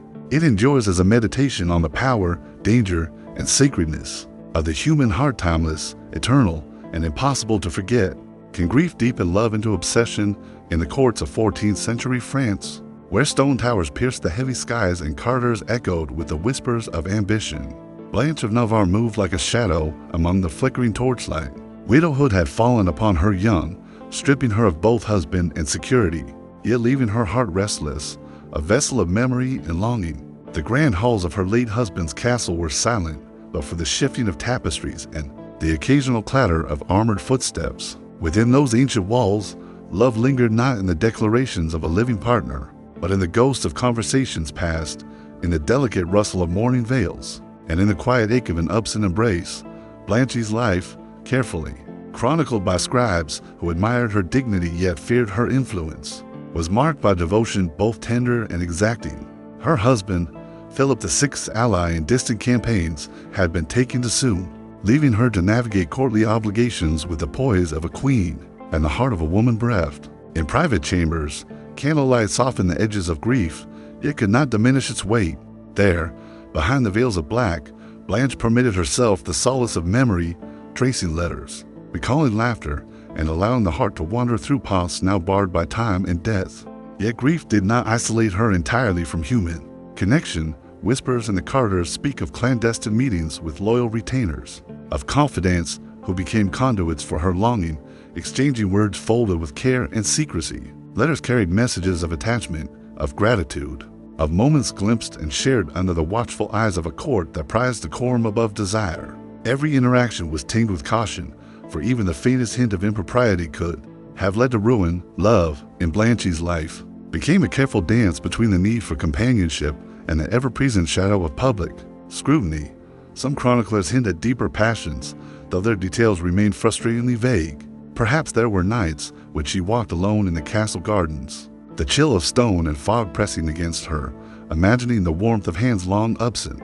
Perhaps there were whispered confessions exchanged in candlelit studies, the weight of longing carried in ink in secrecy. Her court, always vigilant, preserved the appearance of propriety, but within the walls, desire lingered like incense, filling chambers with its invisible scent. The human heart, even when bound by mourning, seeks connection, and Blanche's whispered attachments remind us of the quiet ferocity of longing that endures in silence. Blanche's grief was not passive. It shaped her interactions, guided her decisions, and carved out spaces for hidden tenderness amidst the rigid structures of courtly life. She balanced public duty with private yearning, allowing herself fleeting moments of emotional freedom while remaining ever mindful of the scrutiny that could topple her reputation. In her letters and surviving records, there is a delicate tension, a woman caught between mourning and desire, between the obligations of widowhood and the insistence of the heart to remember, to reach, to feel. The danger of love in Blanche's world was ever present. Court politics were merciless, alliances shifting like sand beneath castle walls. An enemy hung in the air as palpable as the smoke of torches. A misstep, a too bold glance, or a letter discovered could ignite scandal or even violence. Yet despite these perils, Blanche's heart remained undiminished, seeking solace where it could, sustaining devotion even in absence, and preserving intimacy in the only ways available: letters, recollections, and secret gestures. Her yearning, though constrained by circumstance, burned quietly but persistently, a soft glow against the darkness of loss and isolation. Even as time marched forward and the court demanded her attention, Blanche's inner life remained a landscape of memory and longing. Each day, she moved among the familiar halls and gardens, her presence a testament to both resilience and vulnerability. The weight of her grief coexisted with a quiet, enduring hope that love, though thwarted by death and circumstance, could still leave its mark upon the soul. In her silences, in the careful cadence of her steps and the hidden gestures of her hands, one glimpses a heart that remembers, a spirit that refuses to be extinguished, and a longing that defies the constraints of mortality. Historians may record only fragments, letters with the ink faded, chronicles noting her piety and prudence, accounts of alliances and political maneuvering. But within these fragments lies the pulse of human emotion, the faint echo of a heart that dared to feel deeply, that clung to tenderness in the shadow of sorrow. Blanche's life reminds us that love is not always visible, that longing often survives in hidden corners, and that devotion can be as fierce and as true in silence as it is in grand gestures. Imagine her walking the corridors late at night, torchlight flickering against the stone walls, the air heavy with the scent of burning wax and the faint chill of evening. Imagine her pausing to gaze from a window, the moonlight silvering the gardens where she and her husband once walked, where memories of laughter and whispered words lingered like delicate fog. Her heart, though unattached to living companions, beat with an intensity that could not be quelled. Every sigh, every written word, every measured glance was an act of quiet rebellion against the emptiness imposed by circumstance, a testament to the endurance of human feeling. In the end, Blanche of Navarre's story is a meditation on the resilience of the heart. Love, even when constrained by mourning, propriety, and the unyielding gaze of history, persists. It endures in memory, in the careful wording of letters, in the gestures preserved in silence. Blanche reminds us that longing can shape lives as profoundly as passion, that grief can deepen attachment rather than diminish it, and that even in the absence of reciprocal affection, the human spirit seeks connection and preserves the sacredness of intimacy. Her life invites reflection on the invisible, often overlooked dimensions of love, the quiet yearning that continues long after loss, the emotional courage required to sustain devotion in isolation, and the profound dignity inherent in feeling deeply despite the dangers of exposure.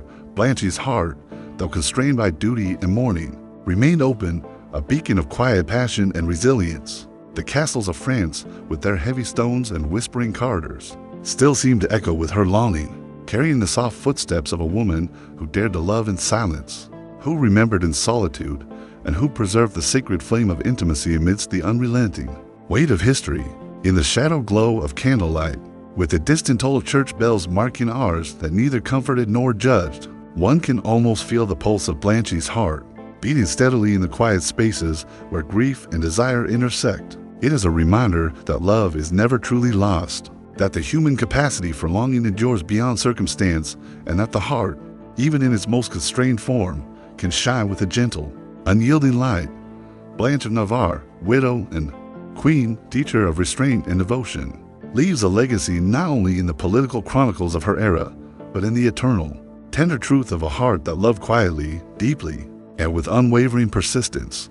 Her story is a meditation on the hidden dimensions of passion, a celebration of love's endurance in silence, and a haunting echo across centuries that even when constrained by duty and sorrow, the heart's yearning cannot be extinguished and the soul's devotion persists. As a quiet, sacred flame, could love become a spell too dangerous to survive? In the courts of 15th century England, where stone corridors echoed with both reverence and fear, Eleanor Cobham moved like a shadow threaded with both ambition and longing. Her life was entwined with power, her beauty and intelligence a currency in the delicate and perilous dance of royal favor. Mistress to the Duke of Gloucester, and later his wife, Eleanor's heart was not free, yet it sought connection wherever it could, in moments stolen from the rigid rhythms of courtly life. The air around her seemed always thick with candle smoke and whispers, as if the very walls conspired to record every glance, every step, every heartbeat she dared to give to desire. Eleanor's romance was not one of simple affection. It existed in corridors lined with tapestries depicting knights and saints, under arches where courtiers' eyes probed for scandal, and within private chambers where the flicker of candlelight revealed more than it concealed. Her connection with the Duke was both tender and charged with danger, loyalty and passion entwined, each touch a negotiation between longing and the precarious threat of discovery.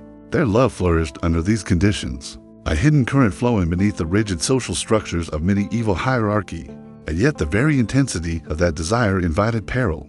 Every whispered word and clandestine meeting carried the risk of exposure, a chance that could unravel their lives with the swiftness of a guillotine.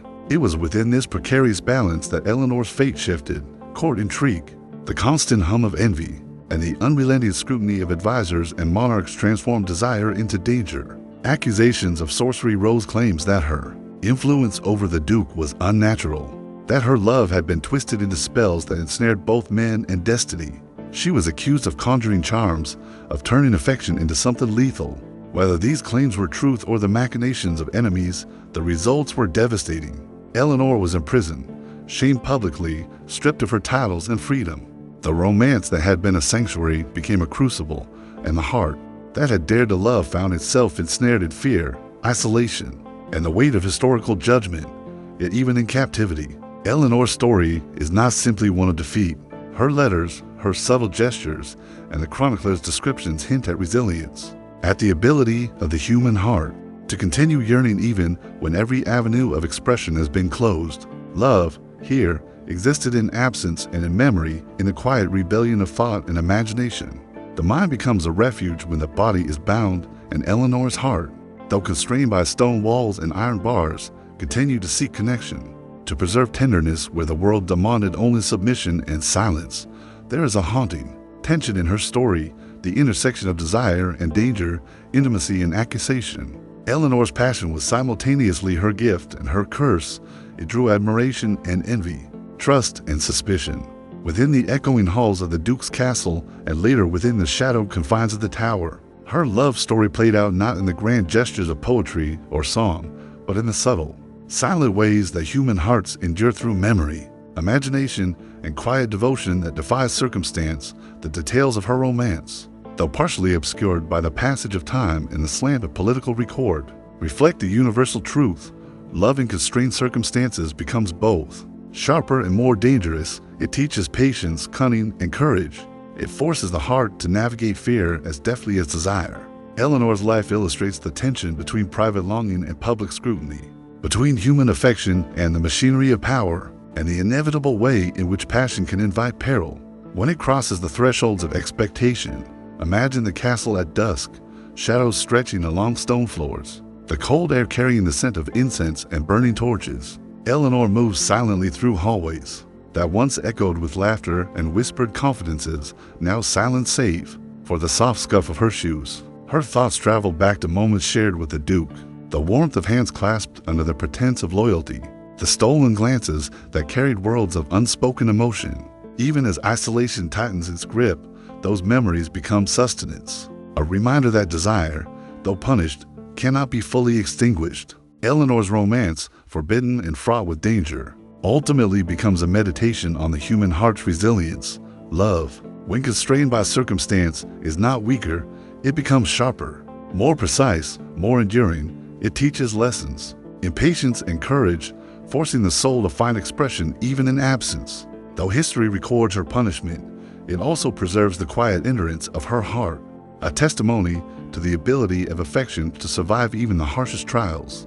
The tale of Eleanor Cobham lingers not merely in chronicles of accusation or imprisonment, but in the intangible spaces of longing, memory, and desire.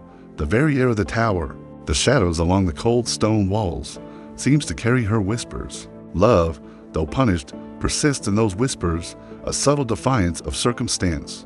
Her story reminds us that human passion is never easily restrained, that even in the face of danger, shame, and loss, the heart finds ways to remember, to hope, and to endure. In the end, Eleanor's forbidden romance is a reflection on the dual nature of love, its power to inspire both beauty and destruction, to grant both joy and peril. It teaches that desire, when expressed in a world unready to receive it, can become a battleground where hearts are tested and wills are forged. Her life invites contemplation of how much courage it takes to love in secret, how the smallest gestures can sustain a heart under siege, and how even in enforced silence, devotion persists. Eleanor Cobham's legacy, preserved in fragmentary chronicles, letters, and the enduring echo of whispers through the corridors of history, is a haunting meditation on the endurance of passion. She embodies the truth that love, even when forbidden, is never wholly vanquished, that hearts can endure imprisonment and shame and still beat with longing. The stones of England's towers and castles, darkened with centuries of shadow, carry the imprint of her secret yearnings, a silent testament to desire's persistence, and the eternal courage of a heart that dared to love when the world forbade it. What becomes of love when crowns demand obedience? In the glittering yet shadowed courts of 15th century Central Europe, Sigismund, Holy Roman Emperor, walked among halls of stone and fresco, a man bound as much by duty as by the unrelenting weight of expectation. By his side, Barbara of Scilly, young, enigmatic, and striking in her beauty, navigated the perilous currents of courtly intrigue with both grace and calculation. Their union was arranged, as most royal marriages were, to bind territories and consolidate power. Yet within this political framework, traces of something more tender flickered, fleeting warmth, quiet confidences, and moments when shared glances hinted at a connection. That might have been love in another world, another life. Barbara's life was always a balancing act. Her youth, her beauty, and her intellect were both assets and weapons. Yet the very qualities that inspired admiration also stoked jealousy at court. Suspicion lurked behind every curtain, every folded letter, every carefully placed smile. Advisors, rivals, and even family members watched the imperial couple as one might observe dancers on a tightrope, knowing that a single misstep could topple reputation, influence, or life itself. Within this tense theater, the bonds of affection were forced to perform a delicate dance, entwined with duty, cloaked in protocol, and shaded by the ever-present threat of betrayal. Whispers of secret letters, clandestine meetings, and vanished confidants drifted through the corridors of power. Some chroniclers suggest that Barbara's heart may have sought solace in attachments beyond her husband, though the evidence remains tantalizingly incomplete.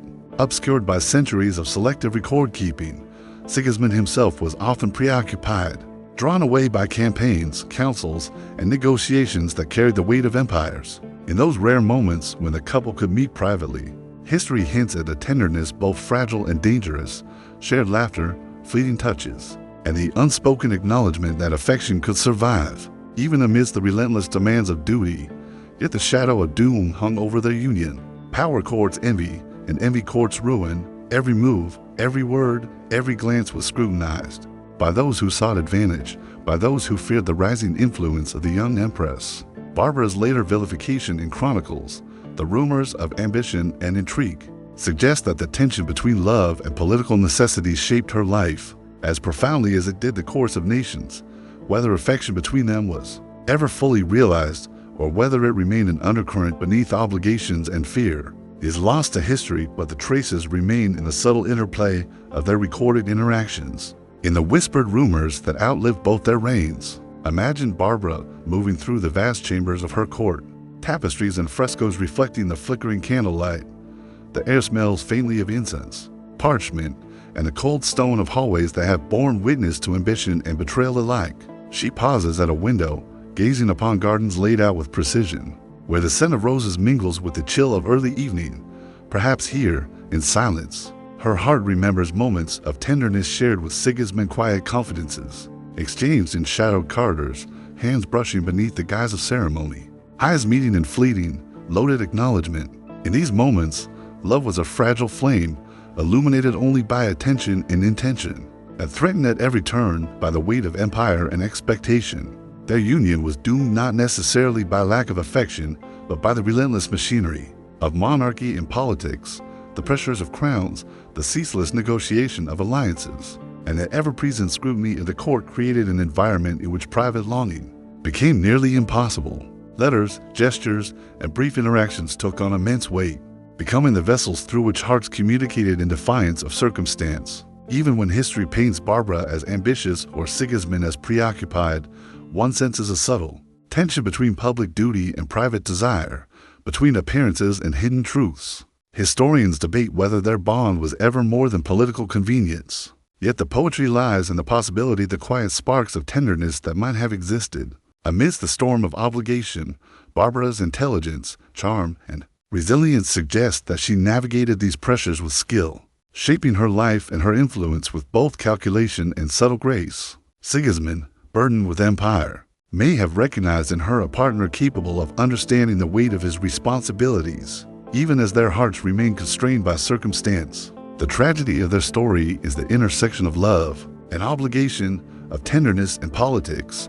While the world demanded loyalty, obedience, and strategy, the human heart persisted, quietly seeking expression in fleeting gestures, private glances, and moments that history barely remembers. Their story reflects the tension between the eternal human longing for connection and the temporal demands of power, between intimacy and the unyielding machinery of crowns. Imagine the court at night, corridors emptied of intrigue, halls echoing, only the distant footfalls of guards, the flicker of torches casting long shadows upon marble floors.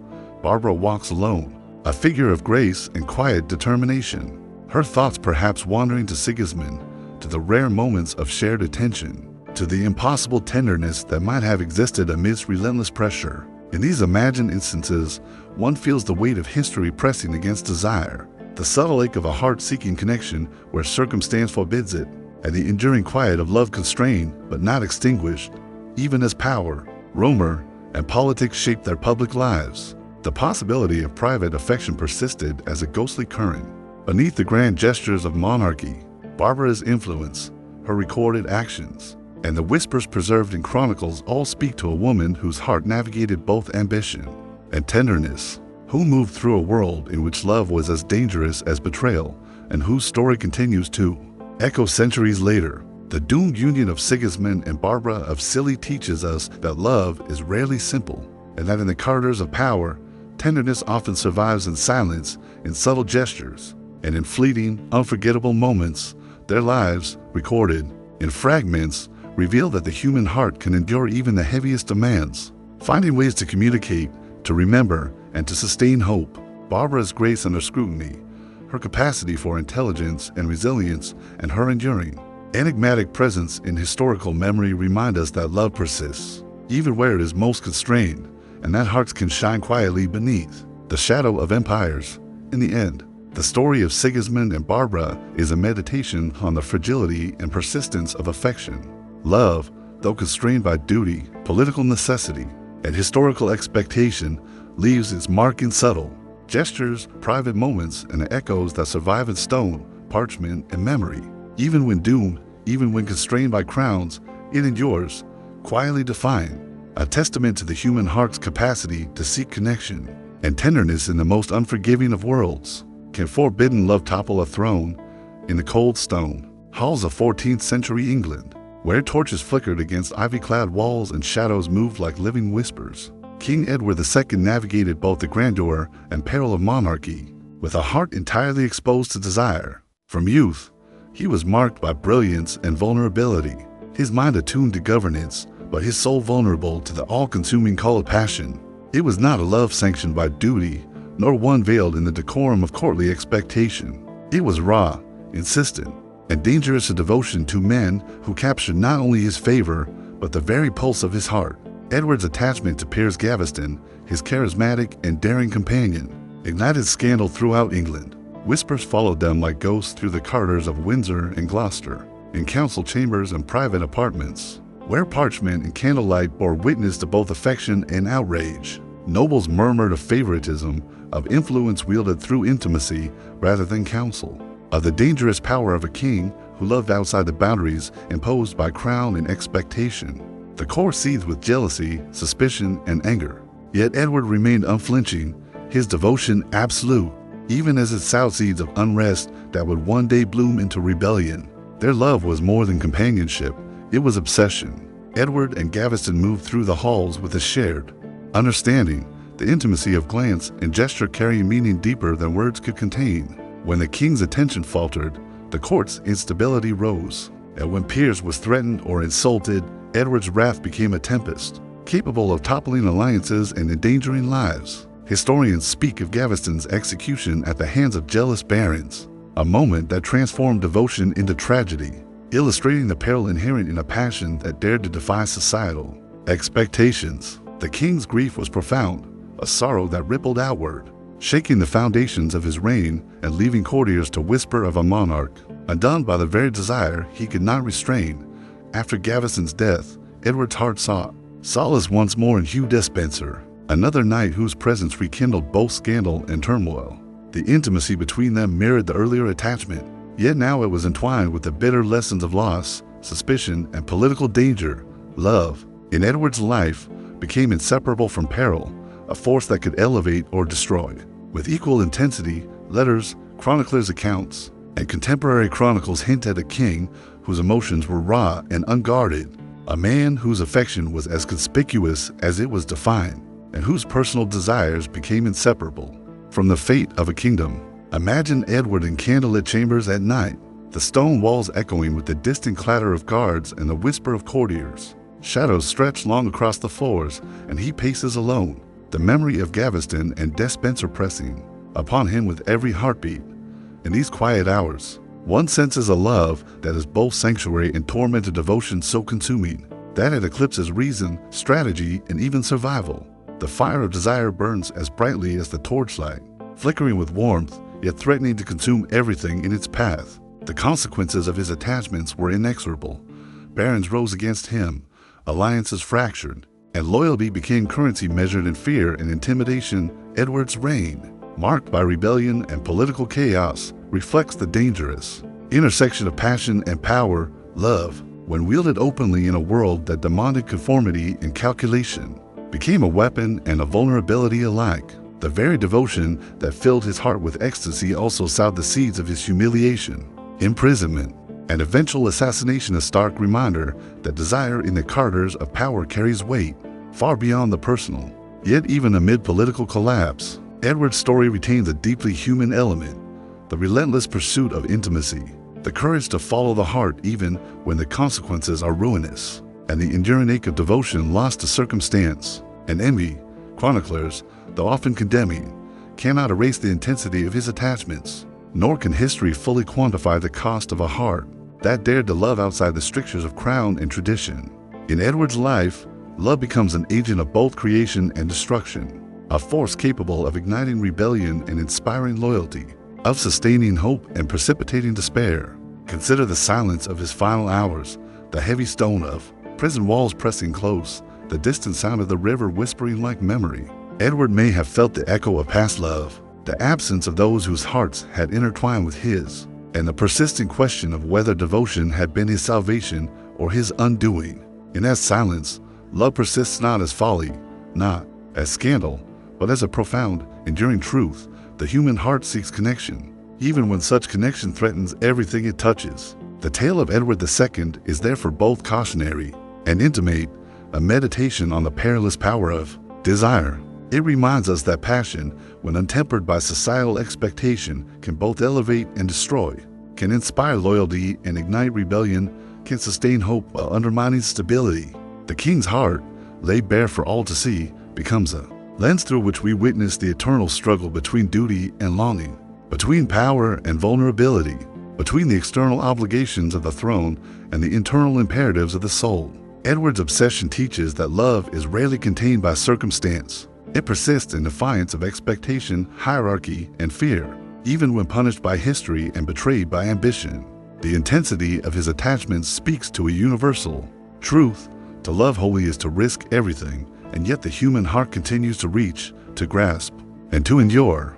In Stone Carters, in Candlelight, and in the chronicles that survive, one feels the echo of his devotion, a force that shaped kingdoms and yet remains intensely personal, intimate, and tragically human. In the end, Edward II's story is a meditation on the inexorable intertwining of love and peril, desire, unrestrained and unhidden, became both sanctuary and ruin. The echoes of his devotion survive in history as a haunting testament to the human heart's courage, resilience, and vulnerability.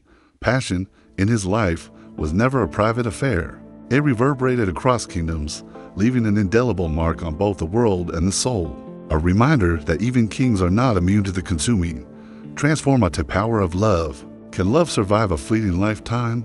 In the tumultuous courts of Tudor England, where stone carters echoed with whispers and torches flickered like distant stars, Jane Seymour moved with quiet grace, her presence at once unassuming and profound. She was the calm after the storm, the gentle eye within the tempestuous reign of Henry VIII, a queen whose charm was subtle, her intelligence understated, yet whose heart carried a depth that would soon be tested by the fragility of life itself. Jane's path to the throne was not paved with ambition alone. It was marked by a capacity for empathy, a gentle diplomacy, and a sensitivity that drew both admiration and reliance from the king, whose passions had often left a trail of heartbreak and peril behind. From the moment she captured Henry's attention, Jane became both sanctuary and hope. Unlike the tempestuous brilliance of her predecessor, Anne Boleyn, Jane offered tenderness, a kind of warmth that seemed to soothe the king's restless spirit. Their courtship, though brief, was suffused with quiet intimacy, soft glances across banquet halls, whispered conversations in the shadowed corners of palace gardens, and gestures so subtle that they passed unnoticed by the watchful courtiers, yet were as electric as lightning in the hearts of those who shared them. In the gilded confines of Henry's chambers, Jane became a confidant, a partner in the delicate art of royal governance, and above all, the vessel of affection that the king had long sought. When Jane became queen, her life was immediately entwined with the relentless demands of monarchy. The Carters of Surmise and Hampton Court resonated with the weight of expectation, ceremony, and scrutiny. Yet even amidst the unyielding structure of royal life, her relationship with Henry maintained a quiet intensity. Chroniclers note her gentle demeanor, her attentiveness, and the sense that she navigated both affection and influence with extraordinary subtlety. Her capacity to balance tenderness with prudence became a defining characteristic. Yet beneath this grace lay a vulnerability, a human heart exposed to joy, sorrow, and the peril that history reserves for those whose lives intersect with power. The pinnacle of her love and the source of its enduring tragedy came with her pregnancy. For the first time, Henry's longing found tangible fruition. Jane bore him a son, Edward, the hope of dynasties, the embodiment of continuity, and yet the very act of giving life brought peril. Childbirth in the 16th century was a dance with death, the air filled with the scent of herbs, unguents, and the faint copper tang of blood. As midwives and attendants moved with urgent care, Jane, delicate and devoted, succumbed to the complications that so often claimed women of her era. Her passing left the court in mourning, the king shattered, and the echoes of affection suspended in the cold, silent air of the palace. Henry's grief was profound, a testament to the depth of the bond that had existed between them, unlike his previous loves. Jane's death revealed the sincerity and vulnerability of his heart, a rawness made visible in the sudden stillness of courtly routines and the long shadows cast by funeral torches. Letters, chroniclers' accounts, and subtle gestures recorded in history capture the king's lament, a monarch undone not by rebellion or politics, but by the simple, inescapable human sorrow of losing a beloved.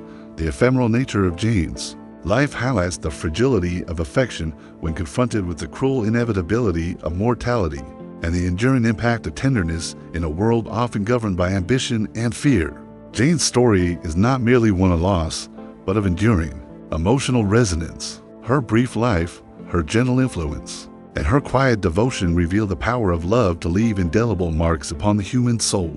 In the flicker of candlelight, the rustle of silk in the Queen's chambers, and the cold stone corridors of Hampton Court, one senses a presence that lingers, a spirit of grace, empathy, and fidelity that refuses to fade even in death. The relationship she shared with Henry, brief though it was, demonstrates that passion and affection, when genuine, endure beyond the constraints of time, circumstance, and mortality.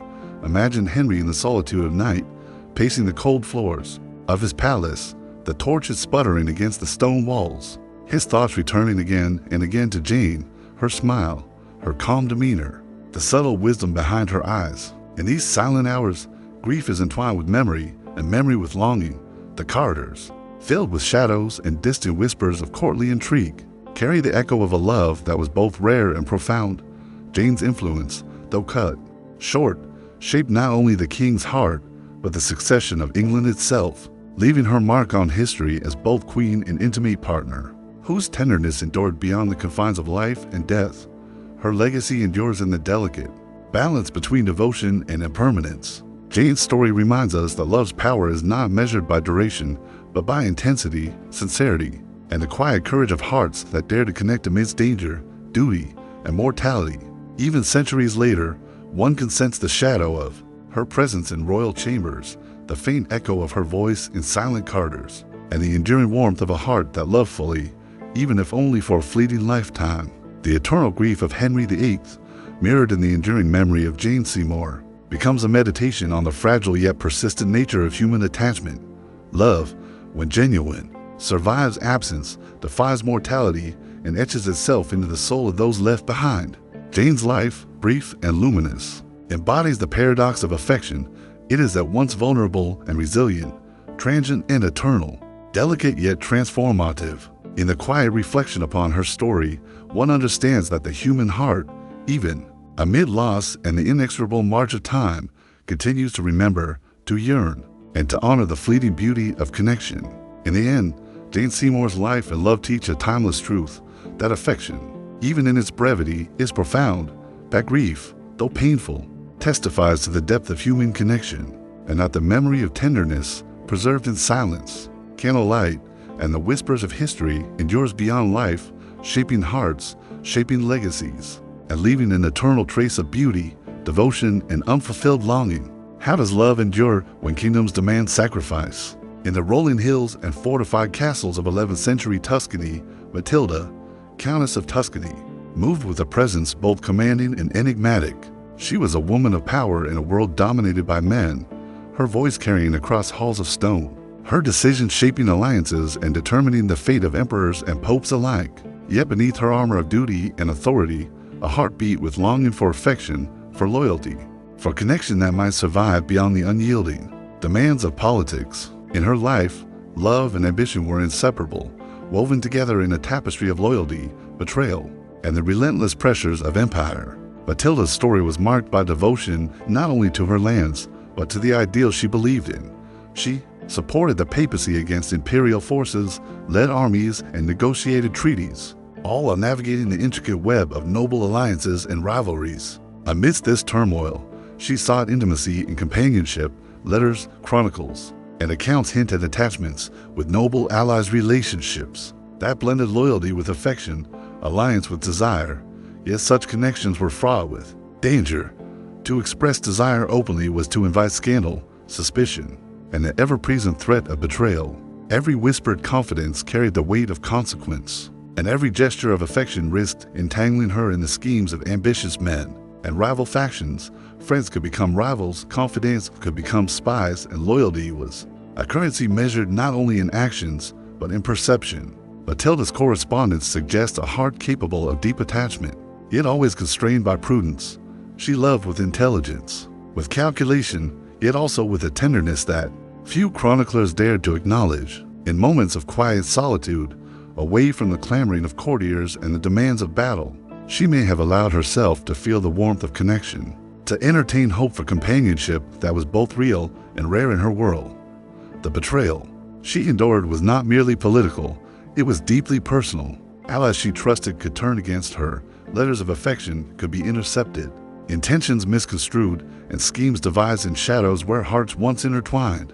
Yet Matilda persisted, navigating the treacherous landscape of power with grace, resilience, and a quiet intensity that marked her not only as a ruler, but as a woman who understood the fragility of love in a world dominated by duty. The tension between her political obligations and her private desires created a life of constant vigilance, where passion and prudence intertwined in delicate, often painful ways. Imagine Matilda walking the ramparts of her Tuscan castles at dusk, the air scented with wildflowers and smoke from distant villages.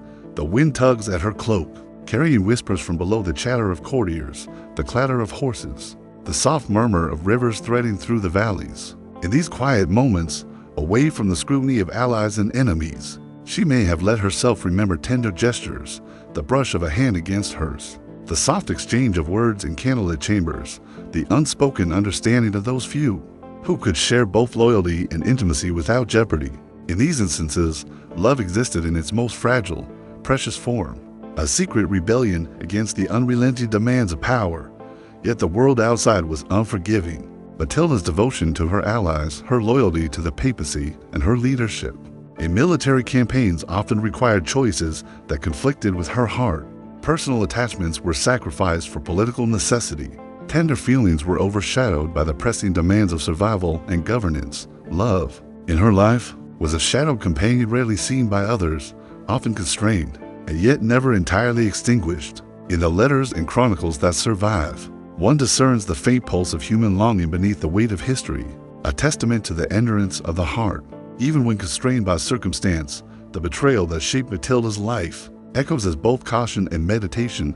Trust, once given, could be weaponized. Affection, once shared, could become leverage. Allies and lovers alike walked a fine line between devotion and ambition, and Matilda, with her remarkable intelligence and strength, learned to navigate these treacherous waters with both caution and courage. Yet the human heart, even when disciplined by necessity, refuses to be entirely subdued. Moments of tenderness, rare and fleeting, persisted, leaving traces that modern readers can glimpse in the carefully preserved letters, chronicles, and accounts of those who observed her life from a distance. Consider the candlelit chambers of her castle at night, the flicker of flame casting dancing shadows upon the stone walls, the soft rustle of tapestries in a drafty corridor, and the distant sigh of wind through the hills. Matilda may have sat alone, quill in hand, tracing the words of letters that carried both political significance and the faint scent of personal longing. She may have remembered confidences shared, whispered promises made, and broken attachments nurtured in secret. In this quiet solitude, her heart navigated both the memory of what had been and the possibilities of what could never fully exist, a delicate interplay between duty and desire, loyalty and passion. Matilda of Tuscany's story is, above all, a meditation on the delicate balance between love and obligation. Her life illustrates the ways in which passion can coexist with power, how affection can persist even under the most severe constraints, and how betrayal, political or personal, shapes the human heart. As indelibly as it shapes history, her narrative reminds us that love in the medieval world was often clandestine, fragile, and entwined with survival, yet no less profound for its impermanence. In the end, Matilda's life stands as a testament to the resilience of the human spirit. Even amidst warfare, political treachery, and the constant threat of betrayal, she nurtured connections, cherished moments of intimacy, and maintained a heart capable of devotion. Love, though constrained by the weight of kingdoms and the demands of survival, left its mark upon her life, her decisions, and the legacy she would leave behind. The echoes of her longing resonate through time, a haunting reminder that even in the harshest landscapes of power, the heart persists, seeking connection, cherishing fleeting moments of tenderness, and enduring beyond the reach of history's relentless march. Matilda of Tuscany teaches us that love is never truly absent, even when hidden beneath armor, strategy, and vigilance. It exists in the quiet reflections of candlelit nights, in secret letters, in fleeting glances, and in the subtle gestures of care that survive across centuries. Her life, a blend of devotion and duty, ambition and longing, illuminates the eternal tension between desire and responsibility, a meditation on the human capacity to love with courage, even when love itself is a risk. Could desire survive beneath suspicion and prophecy? In the turbulent courts of 15th century England, Richard, Duke of Gloucester, moved like a shadow through the corridors of power. History remembers him for the cold cunning of a ruler, the sharp intellect of a strategist, and the iron will of a man shaped by ambition and fear. Yet behind the steely visage and the whispers of betrayal, there may have lain a heart capable of tenderness, a pulse of passion obscured by the relentless demands of lineage, war, and suspicion. In the midst of Yorkist intrigue, love, if it existed, was never free, never simple, and always perilous. Richard's rise to power was entwined with the bloody corridors of the Wars of the Roses, where loyalty shifted like shadows and every glance carried the weight of suspicion. Within this perilous landscape, chroniclers hint at the quiet intimacies of his life, the subtle connections formed in moments when vigilance could falter and when human hearts, however guarded, sought companionship. Some historians suggest a private affection for Queen and Neville, a union shadowed by both political necessity and personal feeling, a connection that may have included tenderness hidden behind the cold protocol of courtly expectation. In a court where every move was scrutinized, every smile interpreted, and every gesture dissected, love could exist only in whispers and fleeting glances. Imagine the dimly lit halls of Middleham Castle, where torches cast flickering shadows upon stone walls scarred by siege and history. Here, Richard might have walked in solitude, reflecting on the delicate balance between duty and desire, the burden of crowns, and the quiet human need for connection. In such chambers, letters, gestures, and moments of privacy, if they existed, would have become sacred refuges, places where the heart could speak in a language unheard by spies, allies, and enemies alike. Yet even in these sanctuaries, the ever-present threat of treachery lingered, a reminder that affection in Richard's world was inseparable from danger. Richard's marriage to Neville was politically motivated, yet hints of genuine attachment emerge in the subtleties of their union.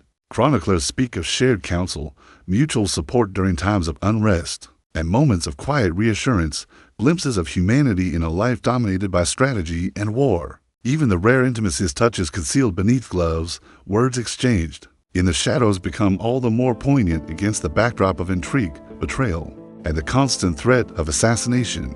To love in such a world required discretion, courage, and a willingness to endure longing without certainty, a devotion often invisible to those outside the castle walls. The broader canvas of Richard's life only magnifies the peril of desire. His nephews, the young princes in the Tower, vanished amid suspicion and fear, casting a shadow over his legacy and filling the halls of Westminster and Middleham with rumor and dread. In a life so tightly bound by power, the human heart had little room to breathe, yet the desire for connection persisted, hidden and fragile. The tension between public duty and private longing, between ambition and intimacy, marks his story with a haunting resonance, a reminder that even the most calculated lives carry a pulse of private emotion.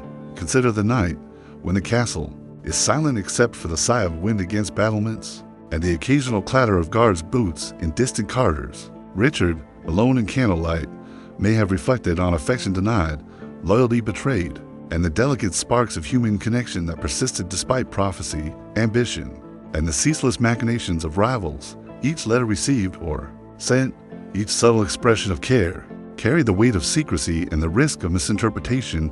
In these fleeting moments, passion was both sanctuary and hazard, an intimate rebellion against a world that demanded vigilance above all else. Even amid suspicion and strategy, Richard's capacity for attachment endures as a quiet, almost ghostly presence in historical memory.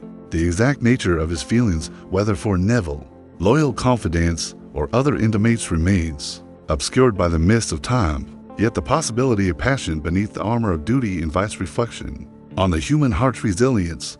Love in Richard's life was necessarily concealed, yet its mere existence, however uncertain, illuminates the profound tension between desire and survival, between intimacy and power. The tragic weight of Richard's narrative culminating in the fateful Battle of Bosworth Field, where ambition, prophecy, and loyalty collided, underscores the impermanence of human plans and the enduring mystery of emotion. His death and the subsequent disappearance of the princes leave us with a story of unfulfilled longing, devotion entwined with suspicion, and hearts constrained by circumstance. The very possibility of affection in such a life becomes both haunting and sacred, a reminder that even amid the brutality of history, the human capacity to love endures quietly, Against all odds, Richard III's obscured passion is, therefore, a meditation on the fragility and persistence of desire. It teaches that love, however constrained, persists in shadowed moments, in letters and gestures unseen, in the whispered currents of loyalty and attention that survive beyond the scrutiny of public life. His life reminds us that the heart, even in the coldest, most calculated of environments, remains capable of longing, intimacy, and devotion. Even a king, surrounded by prophecy, ambition, and betrayal, may harbor tender attachments that history can never fully illuminate. In the stillness of Middleham, in the silence of Westminster, and in the spaces between recorded events, one can almost feel the quiet echo of Richard's heart, a pulse beneath armor, a whisper beneath authority, a shadow of longing that history cannot extinguish. To reflect upon his life is to recognize the enduring power of concealed affection, the bravery of desire in the face of danger, and the subtle, persistent ways in which the human heart seeks connection even when every circumstance conspires to suppress it. Richard III's story lingers as a testament to love's endurance in obscurity. Though his attachments may never be fully known, they remind us that the human heart persists in quiet defiance, finding refuge in moments unseen, gestures unnoticed, and emotions unrecorded. Even in lives dominated by ambition, fear, and prophecy, desire survives, delicate and eternal, a secret current flowing beneath the visible architecture of power. In this way, Richard III teaches that love, no matter how obscured, is inseparable from our humanity, whispering through history's shadows and inviting us to ponder the private pulses of hearts long past. In the sun-dappled streets and shadowed cloisters of 14th century Padua, love whispered in hidden corners where frescoed ceilings met the night sky.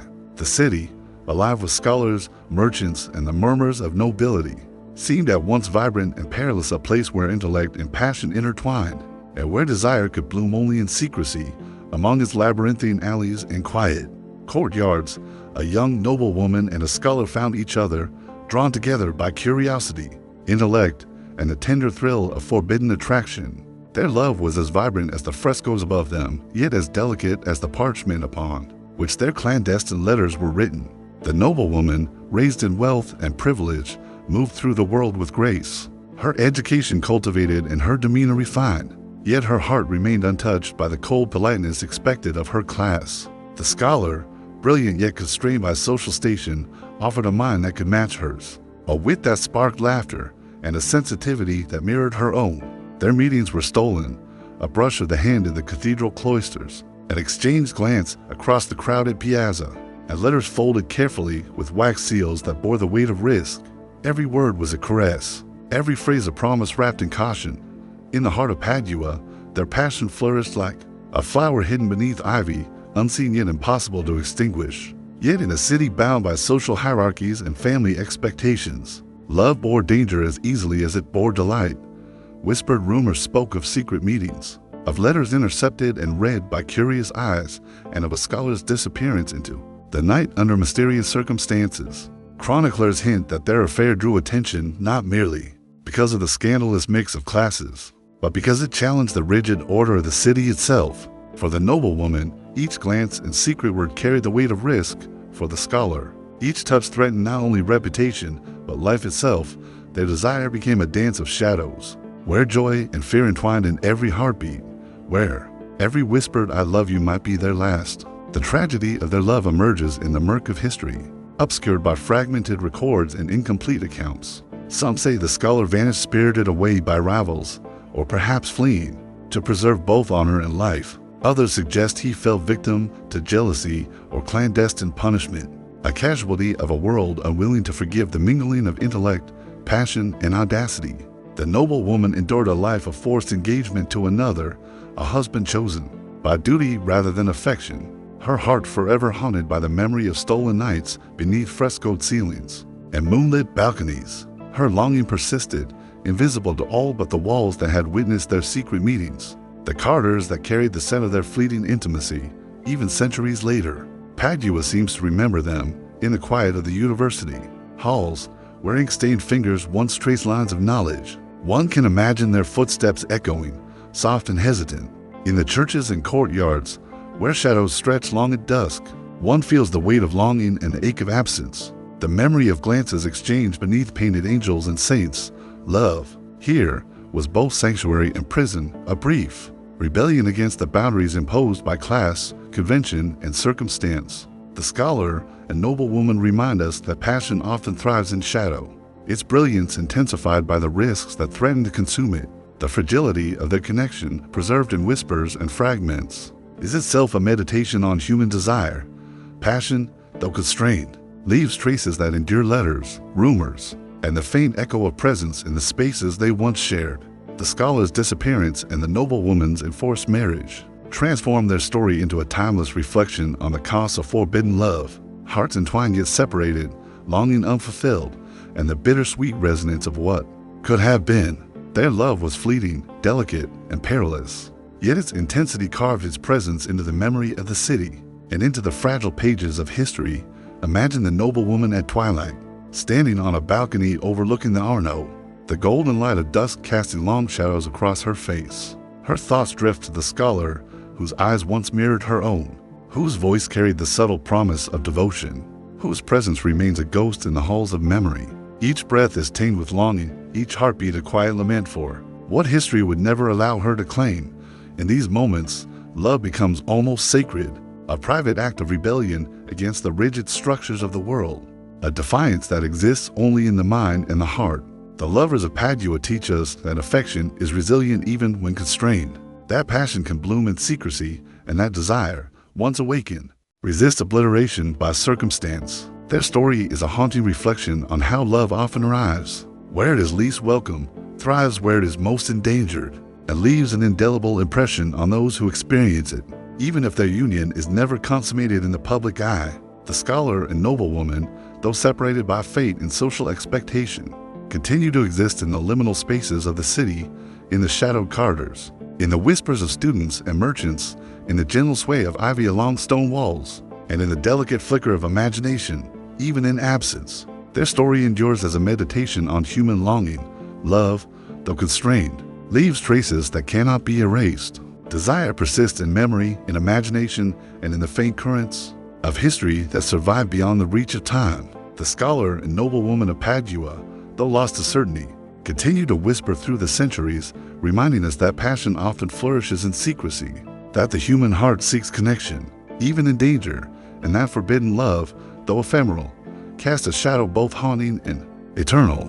And so, in the quiet of Padua's courtyards, in the flicker of candlelight on frescoed walls, and in the soft sigh of the Arno at dusk, one can almost feel their presence. A hand brushed against a hand, a glance stolen in the shadow of a column, a letter folded with care and love, the remnants of a passion that defied convention and circumstance. Their love, though fleeting and fraught, became immortal in its impossibility, a silent testament to the endurance of desire, the fragility of human connection, and the haunting beauty of hearts that beat together, if only for a moment, beneath the shadowed skies of history. Could duty ever coexist with desire? In the courts of late 15th century France, where the echo of trumpets mingled with the rustle of silk, the marriage of Louis XII and Anne of Brittany unfolded as a story both political and fragile. Anne, heiress to the Duchy of Brittany, carried with her the hopes and fears of her people. Her beauty and intellect both celebrated and feared. Louis, ambitious and constrained by dynastic necessity, moved through courtly rituals with the weight of a kingdom pressing upon him. Their union was arranged to unify territories and consolidate power, yet within the gilded halls and candlelit chambers, the heart sometimes defies the edicts of strategy and ambition. Anne of Brittany was no passive participant in the theater of power. Her wit was sharp, her gaze discerning, and her awareness of the delicate balance of allegiance profound. She understood the danger of passion in a court where every smile might be scrutinized and every gesture interpreted as political maneuvering. Yet even within these constraints, moments of tenderness flickered between her and Louis. Letters survive hinting at fleeting warmth, expressions of shared understanding, and glances laden with unspoken emotion. In these rare instances, one glimpses the humanity beneath the crown, the soft pulse of desire that persists even amid the machinery of dynastic ambition. Their court was alive with intrigue, a constant tension of alliances, rivalries, and watchful eyes. Every step through the marble corridors, every procession through the sunlit gardens, was a performance as much as a personal experience. In such a world, love could not flourish openly. It was a quiet rebellion, a stolen glance across a banquet hall, a fleeting moment of shared laughter in a library filled with illuminated manuscripts. Theirs was a courtly love, delicate and measured, bound by ceremony yet tempered by the inevitability of duty. The fragility of their affection became all too apparent in the shadow of politics, and had been married previously and her earlier union carried with it the weight of obligations, alliances, and resentments. Louis, though a king, was constrained by the expectations of France and the ambitions of his predecessors. Each expression of personal feeling risked jeopardizing broader alliances, and every tender moment existed under the scrutiny of courtiers and chroniclers, who could interpret even a subtle gesture as a declaration of strategy rather than affection. Love in such a world was both precious and perilous, a light that flickered amidst the storm of obligation. Consider and walking through the gardens at twilight, the scent of wisteria and roses mingling with the cool evening air. The torchlight cast long, wavering shadows across the stone pathways, reflecting the delicate tension between longing and duty. Perhaps Louis joined her for a brief moment, exchanging words that were tender yet cautious, gestures that were warm yet measured. Every conversation, every touch was a negotiation between desire and protocol. Each heartbeat a reminder that love in their world required discretion, patience, and resilience. Despite these moments, tragedy lurked in the undercurrents of their lives. Louis' health was frail, the pressures of governance unrelenting, and the court restless with intrigue. Anne's autonomy, though remarkable, was constantly tested by the expectations of her role as a duchess and later as queen. Their hearts, even if inclined toward one another, were constrained by circumstance. Each smile, each carefully written letter, each fleeting glance existed within a framework where duty demanded more than affection, where love was subordinated to legacy, and where passion was often a private rebellion rather than a public declaration. Historians note that Anne's later political maneuvering, her insistence on preserving Brittany's autonomy, and her efforts to assert influence over French affairs reveals a woman both strong and perceptive, capable of navigating the delicate interplay of love and power. Her affection for Louis, while perhaps genuine, existed alongside shrewd calculation, demonstrating the intricate balance required to maintain both heart and heritage. In this courtly dance, tenderness coexisted with strategy, affection intertwined with ambition, and desire was expressed in ways that history records only faintly through letters, anecdotes, and glimpses of shared moments preserved in memory and art. The doomed courtship of Louis and Anne reminds us that love in medieval courts was rarely free. It was entwined with expectation, bounded by politics, and constrained by legacy. Yet within these limits, the human heart persisted, seeking intimacy and connection wherever it could. Their story is a meditation on the subtle interplay between passion and duty, on the quiet moments of tenderness that endure even amid the weight of crowns and kingdoms. Love, though subdued and measured, leaves traces that survive centuries, gestures, letters, and the faint resonance of glances exchanged beneath flickering torchlight. Imagine the final evening before a decisive council, and standing by a window, overlooking the lawyer, her reflection cast in the darkened glass. The distant murmur of the court drifts upward, mingling with the soft rustle of silk and the whisper of wind. Through the cypress trees, Louis, perhaps standing nearby, allows a brief smile, a fleeting touch, a momentary connection that defies the pressures of history. These are the instances where love asserts itself quietly, where hearts meet briefly against the tide of duty, and where longing survives even in constraint. Such moments are fragile, yet they endure, immortalized not in grand proclamations, but in the subtle rhythm of human connection. Ultimately, the union of Louis XII and Anne of Brittany reflects both the possibility and the peril of love under constraint. Passion exists in shadow, desire persists despite duty, and human longing carves a path even through the rigid structures of courtly expectation. Their story endures as a meditation on the resilience of the heart, the fragility of affection, and the quiet rebellion of desire against circumstance. In the flickering torchlight of castles, in the scent of gardens at dusk, and in the careful turn of a sealed letter, one can still feel the pulse of their connection, delicate yet enduring, tender yet constrained, a testament to love's persistence in even the most regimented of worlds. Louis and Anne's lives remind us that love is not always measured by its freedom, but by its endurance in the spaces between obligation and longing. Their affection, though bounded by politics and necessity, persists across the centuries as a quiet, haunting reflection on the interplay between desire and duty, a subtle testament to the heart's capacity to seek connection. Even amid the unrelenting demands of power, in every shadowed corridor, every candlelit chamber, and every garden path where they may have walked, the memory of their courtship lingers, a delicate, persistent echo of passion entwined with obligation, a story both doomed and eternal. Could love exist amidst fire, faith, and the clashing of swords in early 15th century France? The land itself seemed to tremble beneath the weight of war and prophecy. Towns lay in shadow, castles smoldered under the relentless march of armies, and the air was thick with smoke, fear, and the scent of blood. It was in this world of chaos and divine conviction that Joan of Arc emerged, a girl of uncommon courage and vision, chosen by voices she claimed to hear from heaven, guided by faith, and yet profoundly human in her longing for connection. Even the most heroic figures carry secret hearts, and Joan was no exception. Beneath the armor, behind the certainty of her mission, there may have been the quiet stirrings of desire, the unspoken ache of companionship, and a yearning for intimacy forbidden by destiny. Joan's path was one of relentless purpose. She moved through courts of nobles and kings with authority far beyond her years, her words carrying conviction that could ignite armies and inspire nations. Yet even amid triumph, there was solitude. Her letters and proclamations, stern and resolute, hint at a mind both disciplined and sensitive, aware of the human need for connection that persisted even beneath the mantle of divine mission. Some historians speculate that Joan formed attachments with loyal companions, warriors whose admiration may have transcended mere respect, a closeness nurtured on battlefields where trust was life itself. In the intimacy of shared danger, hearts often speak in silence, and bonds may form where ordinary expressions of affection would be impossible. Imagine the young maiden, encased in steel, riding through misted fields as dawn breaks over the Loire, the smell of damp earth and smoke filling her nostrils. The soldiers beside her admire her courage, yet their eyes may carry admiration that is part awe, part human longing.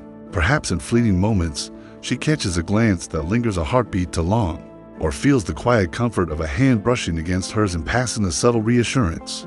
Amidst chaos and a life dominated by visions and battles, such touches may have been the closest approximation of intimacy she could allow herself. Yet love in Joan's world was perilous.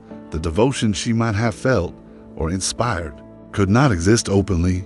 Her mission was sacred, and the voices she claimed to hear demanded obedience above all else. Any distraction could imperil not only her life, but the cause she carried for France. There was no room for courtly affection, no leisure for whispered promises beneath moonlit arches. Even camaraderie carried a weight of risk, a delicate line between genuine attachment and vulnerability that could be exploited by enemies. Her heart, if it longed for connection, had to remain disciplined into silence, disciplined into duty, in the quiet of encampments. After battles had ended and the cries of victory or mourning faded, Joan may have reflected on the human needs she could not satisfy. Letters dispatched to commanders and allies, though focused on strategy and guidance, hint at warmth and concern beyond duty, attentive words that suggest a careful guardianship of hearts around her. In these gestures, small as they were, one sees the human pulse beneath the armor of faith and legend. Her companions may have felt this closeness too, a sense of being seen, respected, and cherished. Even without the conventions of courtship, her capture by Burgundian forces marked the beginning of the end, a descent into isolation and danger. Imprisoned, interrogated, and ultimately tried for heresy, Joan faced a world determined to strip her of agency. Her letters from captivity reveal resilience and faith, but one cannot help imagining the silent ache of longing, the human desire for reassurance, for touch, for understanding. In the cold stone of her prison cell, amidst shadows and damp, even the tiniest memories of companionship could have been a fragile refuge, a spark against the encroaching darkness. The tragic culmination of her life, her trial, the manipulation of law and doctrine, and her execution by fire at Rouen ensures that Joan's personal affections, if they existed, were never realized. Yet in her story, there is a subtle testament to the endurance of the heart.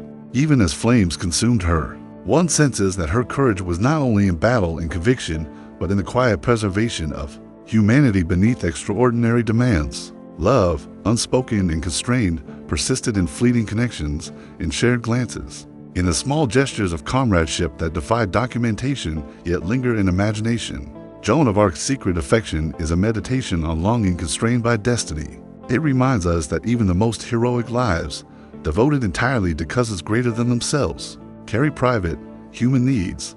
Affection can thrive in the shadows of obligation, in the quiet camaraderie of companions, and in the silent spaces left by absence and sacrifice.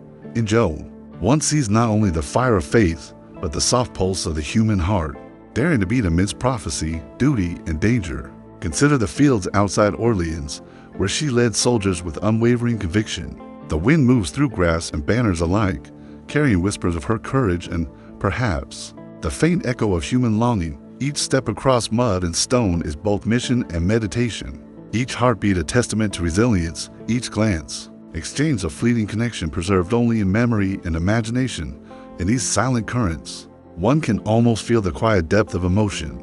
Hidden beneath her legendary resolve, a private story of attachment that, though untold, shapes the resonance of her humanity. Even centuries later, the world reflects on Joan's life as myth and history intertwined. Yet the heart beneath the legend remains a space of mystery and possibility, the secret affections, the fleeting intimacies, and the human connections she may have cherished remind us that love can exist quietly even in the most extraordinary lives. It is a soft rebellion, a whisper of the private against the overwhelming clamor of destiny and duty.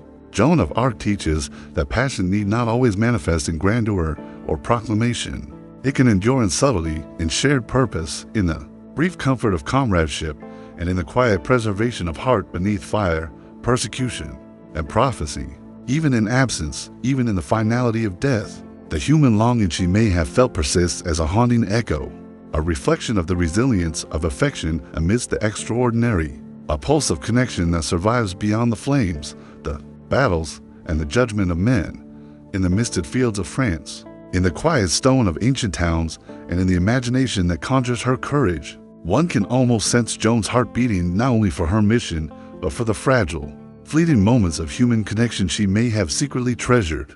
Her story endures as a meditation on love constrained by destiny, a haunting reminder that even the greatest lives carry the quiet weight of longing, and that desire, however secret or forbidden, can survive amidst the most unyielding of circumstances. In the cold, narrow streets of 14th century Lubeck, where fog rolled from the Baltic Sea like a shroud, a bride prepared for a union that should have promised joy and stability. The city, a thriving hub of trade and commerce, hummed with merchants' cries, the creak of timbered ships, and the whispers of courtiers who moved like shadows along cobblestone lanes. Yet amid this bustling life, a single chamber became the epicenter of mystery, where expectation met disappearance, and where love real or imagined took on a perilous edge. The young bride, clad in satin and lace, was said to possess a beauty both refined and arresting, a presence that could capture hearts with the simple tilt of her head or the soft curve of a smile. On the eve of her wedding, she vanished, leaving behind only questions, rumors, and an emptiness that resonated through the city like a mournful bell. Her story begins not with drama, but with the ordinary cadence of life, preparations for the ceremony, letters exchanged with her betrothed, the scent of candles and flowers filling the chapel and corridors. Lubeck, with its looming brick churches and narrow alleys, was a city of watchful eyes and whispered gossip. And yet, as day gave way to night, the air thickened with unease. She was not seen when she should have been, and at first, the absence was dismissed a late walk, a delay in the household. But as hours stretched into the dark hush of night, the anxiety of her family and attendants grew into a foreboding certainty. She had disappeared. Chroniclers of the time speculate on the causes. The records remain frustratingly sparse and contradictory. Some hint at a secret lover, a knight or merchant whose devotion was forbidden by family, class, or alliance. Others suggest darker machinations, abduction, coercion, or even foul play orchestrated to prevent her marriage, a cruel interference in a union meant to consolidate wealth or power. Letters recovered from the household, now faded and brittle, with age, offer only fragments of hope, fear, and longing. Yet they failed to resolve the central mystery: where did the bride go? And what fate awaited her beyond the walls of Lubeck? The city itself seems to have absorbed her absence. The empty chamber remained, the bridal bed untouched, the scent of lilies lingering in the cold air as if the room itself mourned the loss. Family members scour the town, questioning neighbors and merchants, seeking clues in markets and back alleys. Yet nothing emerged. The corridors of Lubeck, usually bustling with trade and laughter, echoed instead with speculation and anxiety, each whisper a thread woven into a tapestry of uncertainty. Rumors spread like wildfire, sightings of the bride in distant villages, notes suggesting elopement, claims of imprisonment by an unknown hand. Each story carried an element of desire or danger, leaving the city both fascinated and unsettled. Imagine the bride herself, fleeing under the cloak of night, the Baltic wind biting at her cheeks as she runs through the misted streets. The cobblestones glisten with rain, her footsteps mingling with the faint sounds of ships creaking in the harbor and dogs barking in the alleys. Perhaps she was guided by love, by the promise of a forbidden attachment, or by fear, fleeing an arrangement she could not bear. Every step carries both hope and peril, each breath a delicate balance between freedom and capture. The uncertainty of her path mirrors the uncertainty of her fate, a story written not in ink but in shadows, in the silence of those left behind. In the empty spaces where her presence should have been, the vanishing of the bride transformed Lübeck into a city of ghosts, where merchants spoke in hushed tones of missing garments, where servants whispered of faint footsteps along empty corridors, and where townsfolk speculated about the consequences of forbidden love. For some, she became a cautionary tale, a reminder of the danger inherent in passion that defies duty, a symbol of the delicate balance between obedience and desire. For others, she remained a romantic phantom, a figure of courage and autonomy, who defied societal constraints, her disappearance an act of secret rebellion against imposed destiny. Centuries later, historians and storytellers alike returned to Lübeck, piecing together the fragments left behind, letters with trembling script, financial ledgers noting the sudden absence of her dowry, notes of frantic searches, and the faintest hints of communication suggesting the lover's involvement. The truth remains elusive, a testament to the enduring power of mystery and the fragility of human expectation. The bride's story persists not because it was resolved, but because it embodies the tension between longing and danger, between societal constraint and the human heart's relentless pursuit of connection. Consider Lübeck streets at dusk, when fog curls around lamplights and shadows deepen along timbered facades. One can almost imagine her footsteps still echoing in the quiet, a fleeting presence, a whisper of silk against stone, a heart beating with fear and hope. Every alley, every bridge, every hidden courtyard becomes imbued with her memory, a faint resonance of a choice made in the quiet darkness, even without resolution. Her story conveys the potency of love and desire, the thrill of risk, and the haunting weight of what remains unseen. The Vanishing Bride reminds us that love, when entangled with expectation, duty, or secrecy, can take forms both extraordinary and terrifying. Desire may propel individuals into unknown paths, and human longing may defy the constraints of family, society, and even safety. Her disappearance is a meditation on absence and presence, on the way passion shapes memory and narrative, and on the enduring ache of stories that remain unresolved. In her absence, the city remembers, the empty bridal chamber, the corridors echoing with silent questions, the misted streets awaiting the footsteps that never return. Her tale endures as a delicate, haunting reflection on the power of choice, the courage of defiance, and the perils of hidden affection. The Bride of Lübeck, though unseen, leaves a legacy in shadow and silence, a reminder that love can inspire flight, provoke mystery, and linger long after it vanishes from the eyes of the world. Even centuries later, one can sense the pulse of her courage, the tremor of her desire, and the quiet triumph of a heart daring to seek its own path, however uncertain, however perilous. In the empty streets, beneath fog-laden arches, and along the banks of the Trav River, the bride's story whispers still. Love, longing, and the human will intersect here, leaving only questions, speculation, and the faintest echo of courage that cannot be erased. Lübeck itself becomes a vessel of memory, its stone and timber holding fast to a story of absence, desire, and the haunting beauty of hearts that dared to defy fate. Still gray dawn crept over the battered fields of 15th century England, and with it came the low murmur of armies that have forgotten mercy. In that dim hour, when mist clung to hedgerows like breath to a dying mouth, a queen sat awake, her hands folded not in prayer, but in endurance. Margaret of Anjou had learned early that love, when bound to a crown, is never gentle.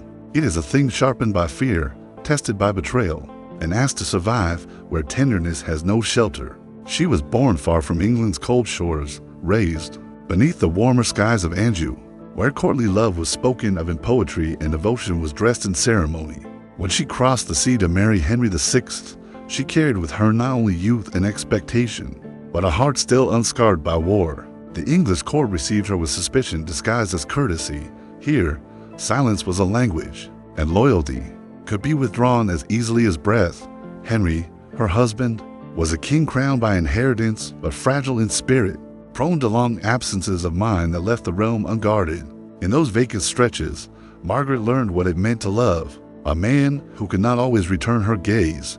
At first, her devotion was quiet and fierce. She spoke for Henry when he could not speak for himself, defended his crown when his will faltered, and carried the weight of governance like a hidden wound. Love, for her, was not expressed in softness but in vigilance. Yet courts are places where watchfulness invites scrutiny. Whispers began to coil around her name, as they do around all-powerful women, suggesting ambitions to sharp, affections to deep, loyalties to selective. As England fractured into the slow-burning violence of the Wars of the Roses, Margaret's love hardened into something that resembled steel. She rode with armies, negotiated with foreign powers, and learned to read betrayal in a man's posture before it reached his tongue.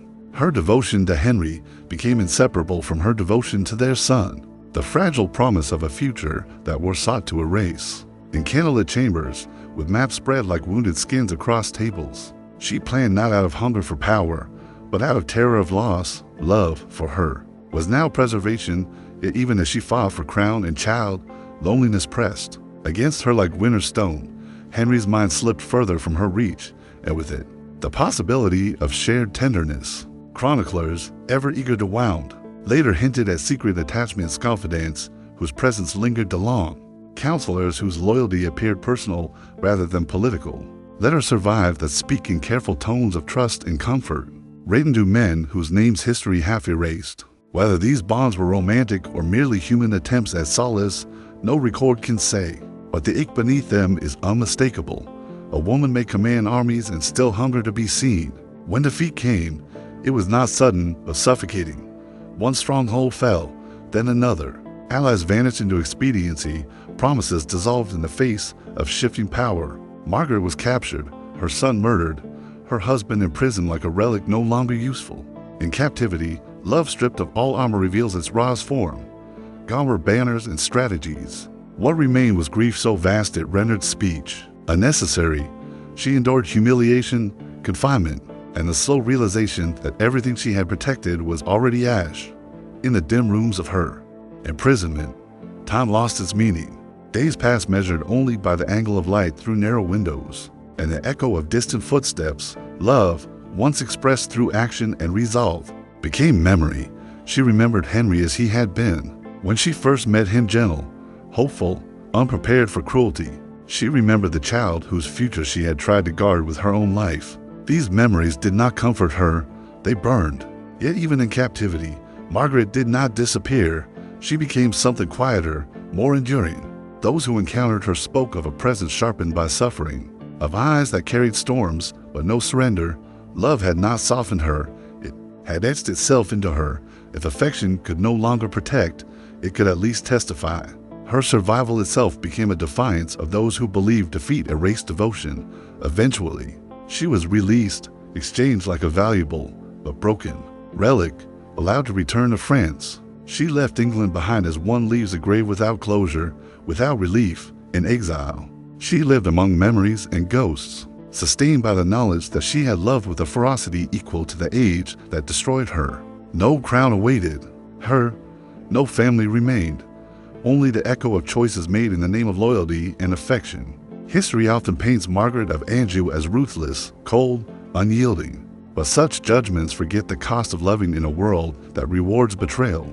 Her story is not one of romance adorned with roses, but a devotion tempered by iron. She loved not in secret gardens, but on battlefields, not through letters scented with perfume, but through blood-stained resolve.